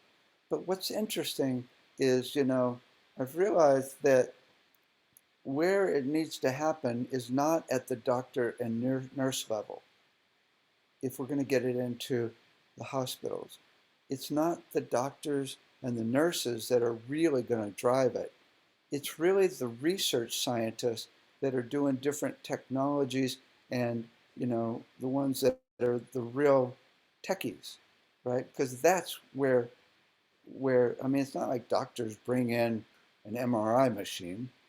They know nothing about MRI other than they don't know how to design an MRI machine, right?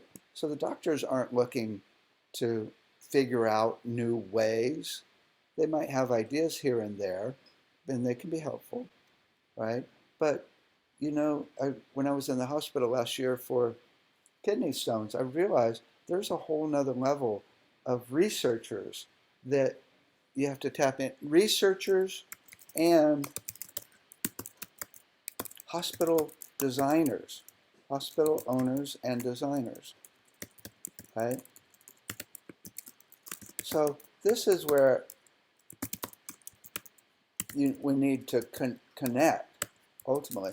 Okay, so as I mentioned, my friend is getting like huge amount of money to create new hospitals in the Maldives, And also, I have another friend that's already created 150 hospitals who showed up here next door.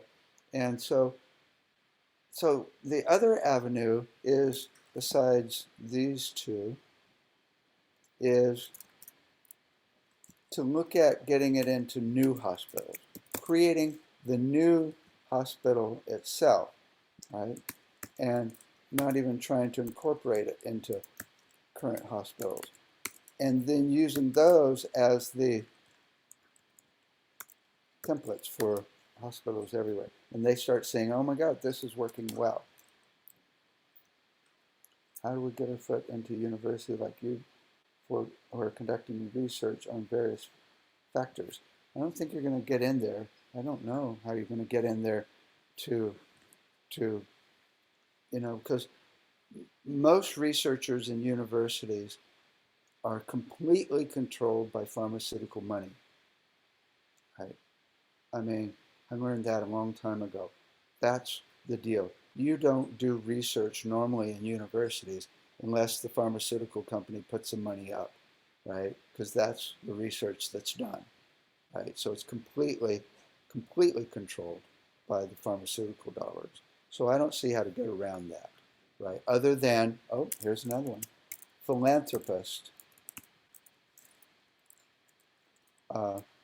Let's see, what's the third one is, new hospitals.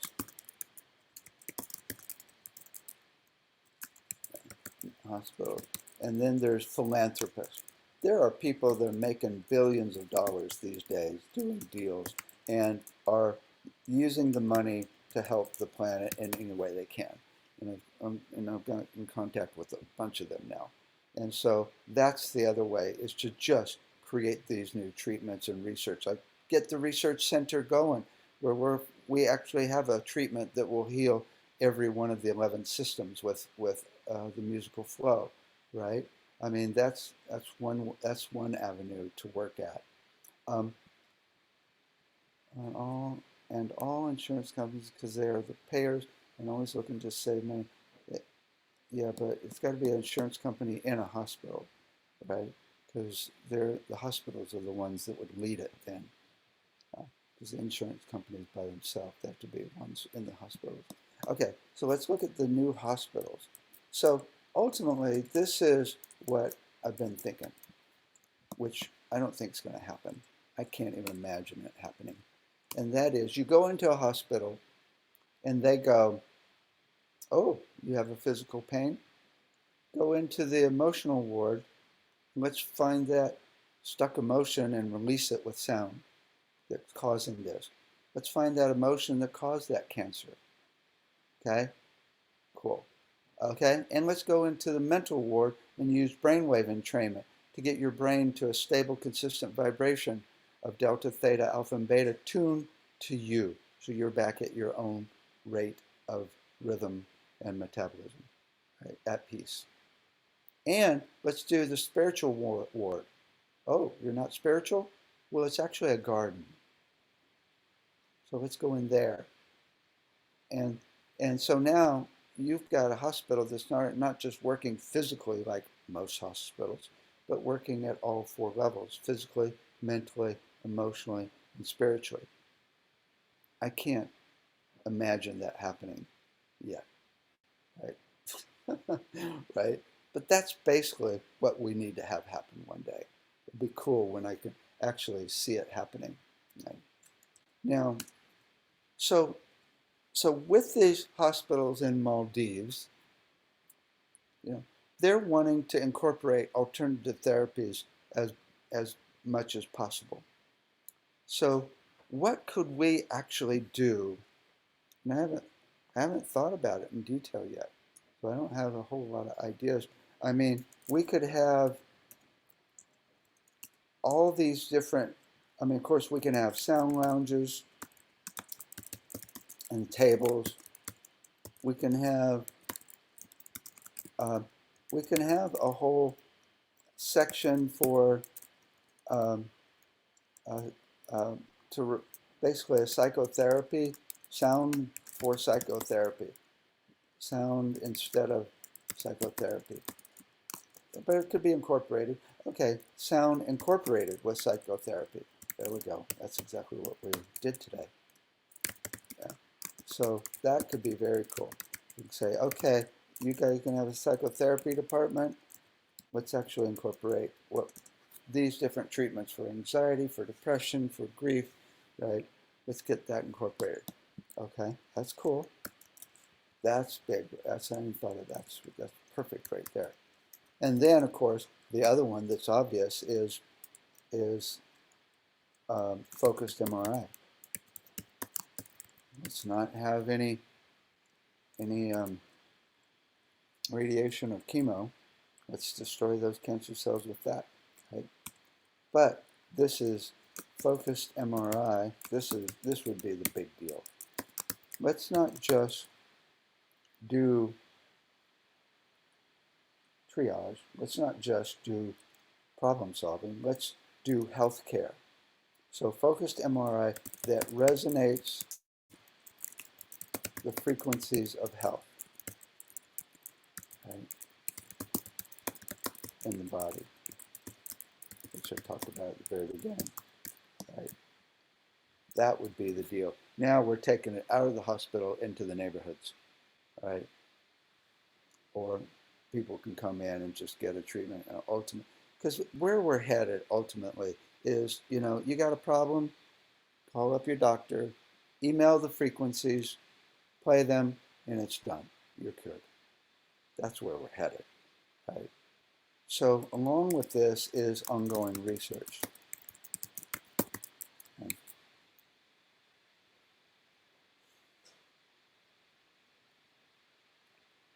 Serious brainwave entrainment section. I mean, brainwave entrainment is so powerful, especially tuned to the person. I mean, they've got to have that in there.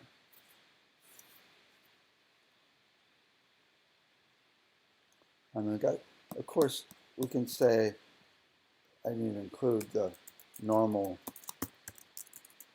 integrative therapy section. So here, you know, we're talking sound baths, individual sound treatments, right? I mean, just the whole thing that's already going on, right? In integrative therapy departments everywhere. Right? So that, but here's the other part.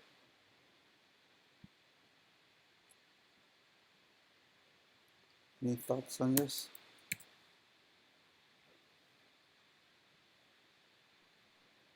David, I have a few thoughts on existing medical facilities, existing hospitals.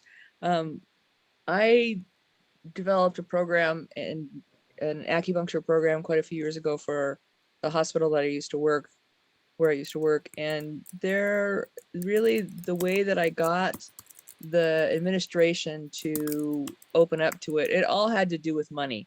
Now, it wasn't covered at that point. So I had to really work on like the marketing. It's like, why would somebody come to this hospital? Well, we have acupuncture. And so we had a PTSD program. And so the soldiers heard that our program had different options. And so they would come, that would, you know, it would bring in clients. The nurses and some of the other staff would recommend it because it would make their job easier.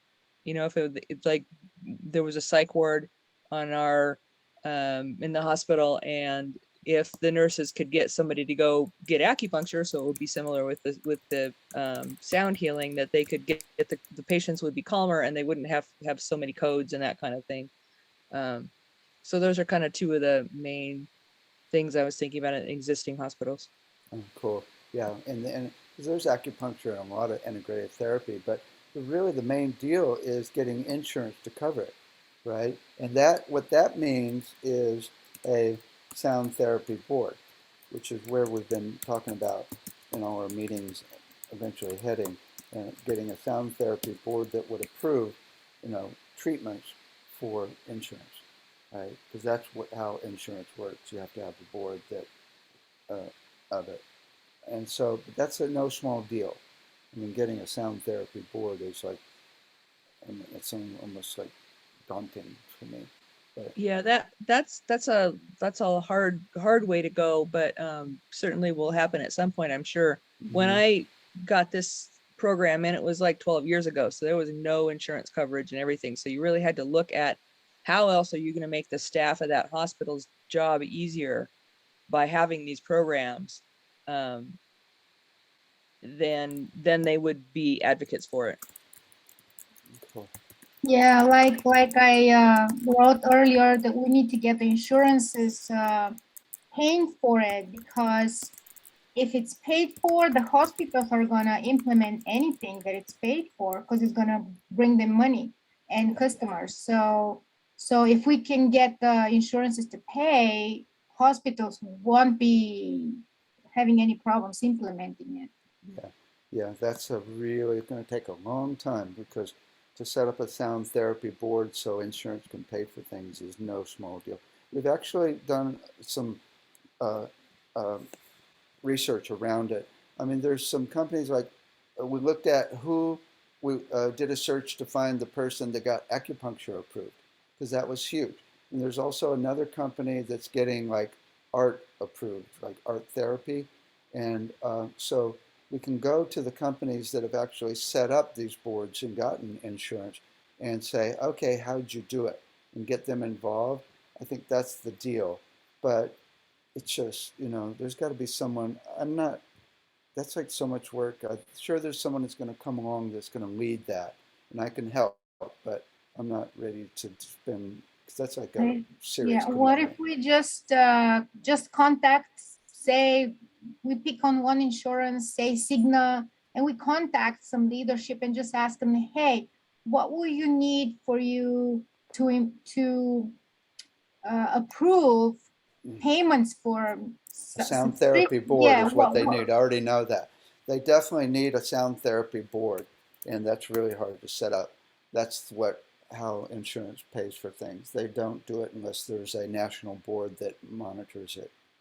Right? So that's the yeah, it'll happen one day, and it may happen sooner than later, because with what we're doing here, we're really setting up guidelines ultimately, which is what we just created, guidelines for how um, hospitals might do treatments for different issues, right? And I think that's really the first big step, is we'll set up like, continue what we're doing. We'll say, okay, you want to be a member of this medical sound association if you're going to work in hospitals on depression, right? And then the hospitals go, oh, okay, we got somebody overseeing it at least when they go into the integrated therapy, and then that will lead into more national approval. That's kind of the plan right now. Marta? No, Marta? Is it some meeting? No. Okay. Yeah, this is not an easy road, but I think, with the funding, and I mean, we can, if we get a series of hospitals in Maldives and other places that are doing all of this, and we start getting data, which it's like helping the staff, because they're not so stressed out. They get to go on as well. And then it's like really helping, they're having less issues afterwards, right? I mean, there's so many data points that could be taken from a hospital that's doing all this. And then we go to other hospitals and say, what's your problem? What's your problem? Look how much money this is saving, right? And how helpful it is. That seems like a good path, right?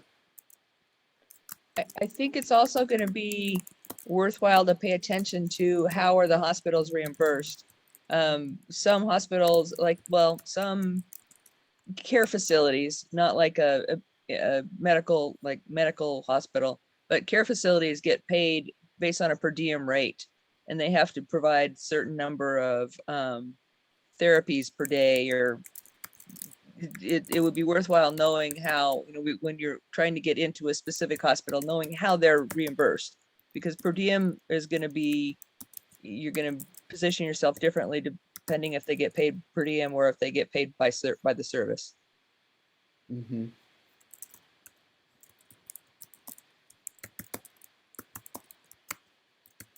What does per diem exactly mean? Paid by the day, so they get X dollars per day. Okay. So couldn't it, I mean, it seems like if, so this is, the big question is whether healthcare is covered or not, right? I mean, or maybe not. It's still got to be paid one way or the other. So if it's covered, I mean, you know, because basically in the Maldives, I would imagine that all the healthcare is going to be covered, like it should be, right? And you're going to go in, and so it's basically the government has set up this whole thing where they've got a system to pay for it, right? Or if someone comes in for a treatment, they pay for the hospital services.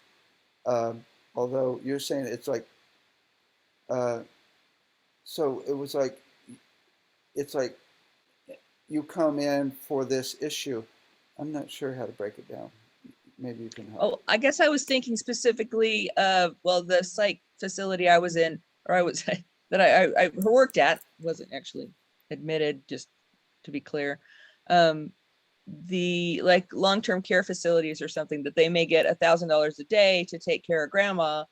And then, you know, so they're going to have more flexibility to look at it and see what kinds of things will they provide to grandma. And if, you know, if Alzheimer's care and music therapy is going to bring, you know, is going to be more helpful, they're going to do that in a heartbeat. So. Okay, so it doesn't sound like it's a problem because, you know, it's just got to be set up as per diem instead of per service. Yeah, that's just somebody to pay for it. And then how it's paid, that's just a detail later on. But first, how do you get somebody to pay for it? Then nobody's going to be resistant implementing it. It's Yeah, just we just went over that. So yeah. so it seems like if we do it per diem, we that, you know, because we can say, hey, you know, well, you've got dementia or you got this issue.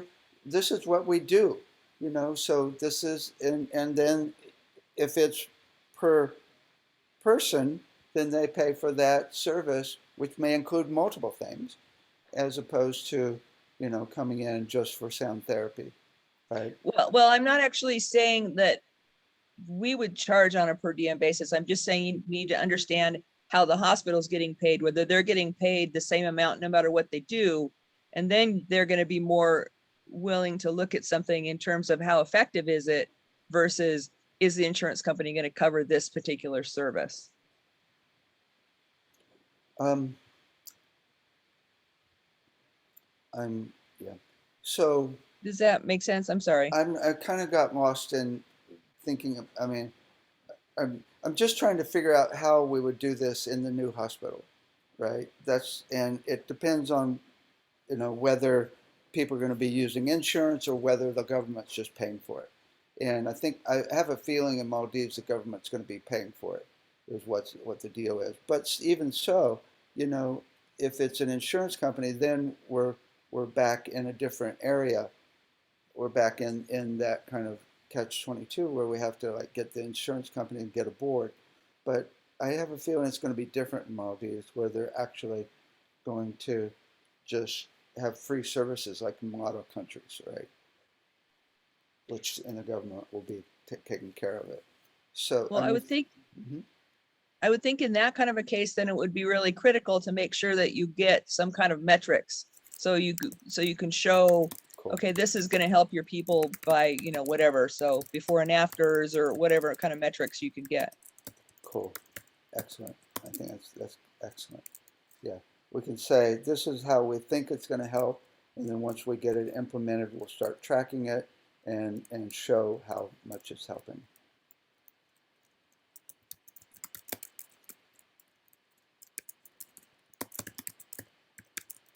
Excellent.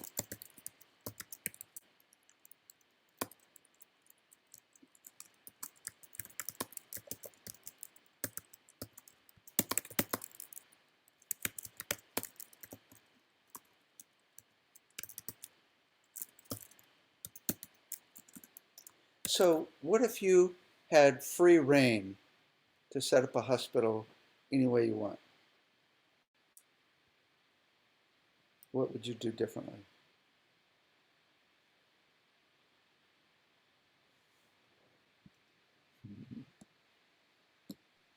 It's an interesting question, huh? Well, when you're setting up the hospital, when you're setting up the administration, you'd want some kind of representation in the administration for the program. Yeah, who's So- on board, right? Cool. Yeah, so the board cool. of, That's would cool. the managing board would include a therapist that works with all the integrative health. Mm-hmm. Cool. Excellent. I think the main thing here that's going to make it work is to include research in these areas, right? So the hospital has to have a section that's studying how different sound modalities can work for different diseases. And then it's like, it's built because, we're in our infancy.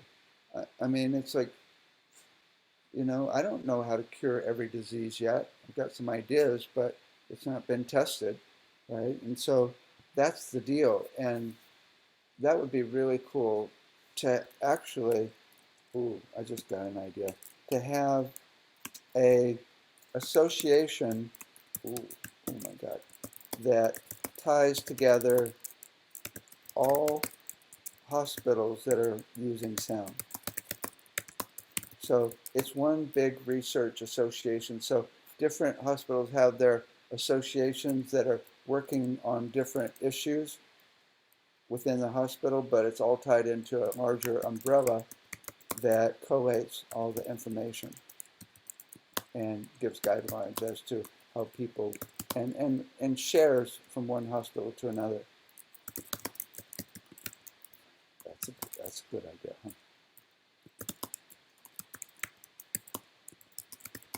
That would be really cool because I can imagine, it's like the second we get people on board with this, and people are getting on board, which is really cool, is okay, what could this do in the future, right? Low-hanging fruit is pain management, huge. I mean, with just like a few months of research, we could figure out the frequencies for every type of pain, right? And people would not be screaming when they have kidney stones, right? I mean, it's like so much, so important, and it's not rocket science. It's like find the frequency of the nerve, fill it up with sound, no more pain. It's well known, right? And then, I mean, these areas of anxiety and depression, and those are we're really effective in those areas, right? And then PTSD as well. I mean, there's all the areas that are the easiest, and we start, really just going for it. And then we start looking at cancer, right? With just basically everything we got on the list here, right? All of these. We look at each one of these areas and start moving it forward. I think that's the deal. So we basically expand the Medical Sound Association so the hospitals are all a part of it, and let them do their own association, or do association this for the hospitals. I'm excited about that one. Okay, any other thoughts or ideas about this? Well, I have a little thought. By the time a person gets into the hospital, they're really acute. I mean, they're really deep into whatever they're into. Is there a place like for something like a pre-hospital where it's not quite so acute that they need hospitalization, where this stuff can get in before it gets there? I know your focus is on the hospital, but Well, that's what we said here. We said MRI that resonates the frequency of health in the body. This is actually health care instead of acute care. Right? So, and we got the whole integrated therapy section where people can go and get acupuncture, they can go do yoga, I mean, it's the things that hospitals already do. So we do have all that.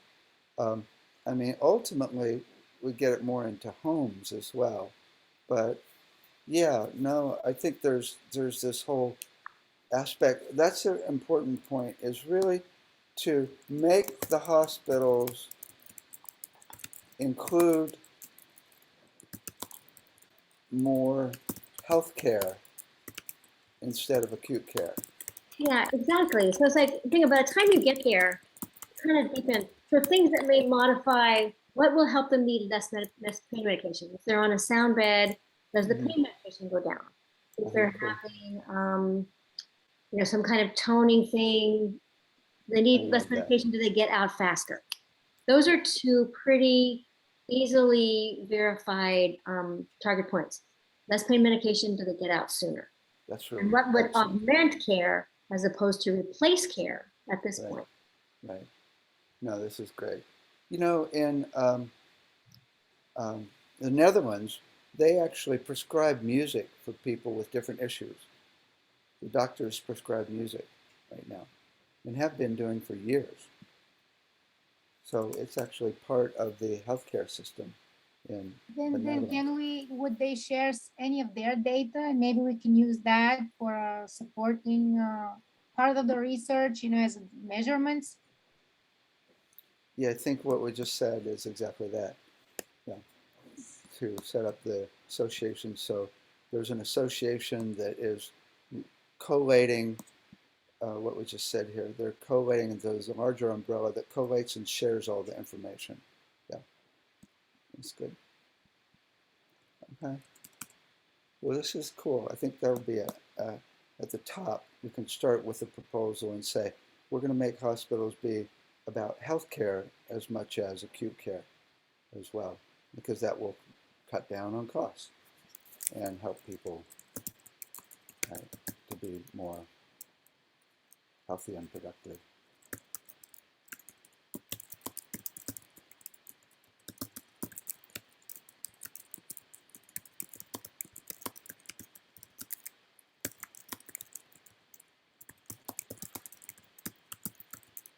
Okay. Anything else here?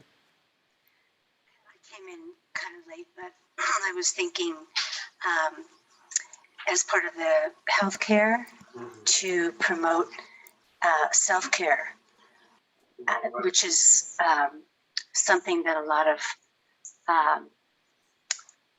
you're hearing a lot more about self-care these days. Yeah. It's sort of a buzzword. So I'm thinking that if that was included as part of this pre-care, healthcare, then that would maybe be an easier way to get it accepted. Cool. Yeah, that's what I was thinking of when I said healthy. Cool. Excellent. We use that term. Nice. Okay, somebody put something in chat here. Let's see. New hospital of the future.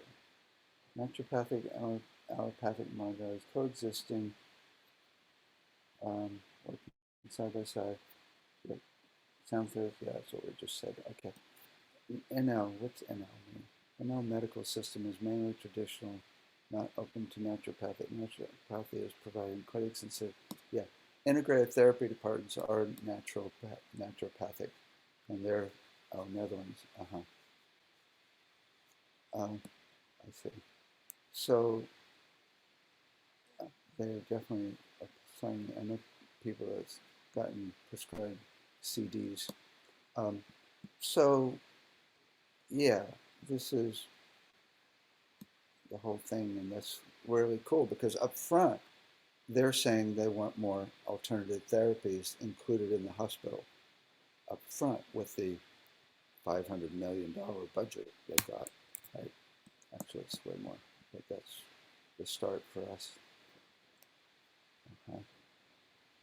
Okay, I think this is a good start. Going to be massaged as we go and learn more. Any other thoughts or comments before we finish with this? I have another, just a thought. Since the integrative therapy already is like a one step ahead, you know, some hospitals are having departments. So maybe they can incorporate sound within their, kind of under their umbrella. Would that make any sense? Maybe because they already started some work on that. I mean, they are ahead of that. Yes, as I mentioned in detail, there are tons of our students in hospitals doing sound therapy. We did a research project where we found that every hospital in the San Francisco Bay Area was doing sound therapy right before the pandemic, and just about every major hospital across the nation in the US was doing sound therapy. So it's already in there, right? So, and you can go in there if you've got it together and got a plan, you can go in there and do it right now. I mean, it's just an extension of music therapy, which has been in hospitals for forever, right? So that's already happening. So there's not really a big need to try to do that because it's already happening. Although with the pandemic, it got a little dim. Okay. Well, this is excellent. So let's do a little closing meditation. Imagine there's no more depression. People have ways with brainwave entrainment and sound and such, and techniques to completely overcome it, including microcurrents on the brain and infrared on the brain, right? No more depression. What would that feel like? Unmute and make the sound of it. Unmute and make the sound.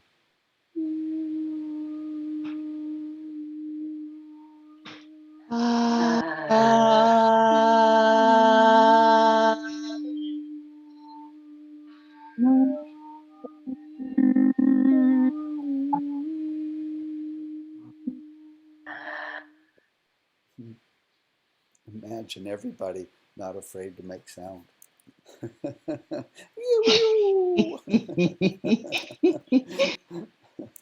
Cool. Well, thank you so much for your time here and your contribution. I appreciate immensely you coming and helping out. Yeah, thank you. This is great. Very thorough. Thank you so much. This is amazing. Thank you so much. Thank you, David. Bye-bye. Weekend, holiday. Bye-bye, everyone. Bye. Thank you. Bye-bye. Thank you. Can't wait to see what comes about.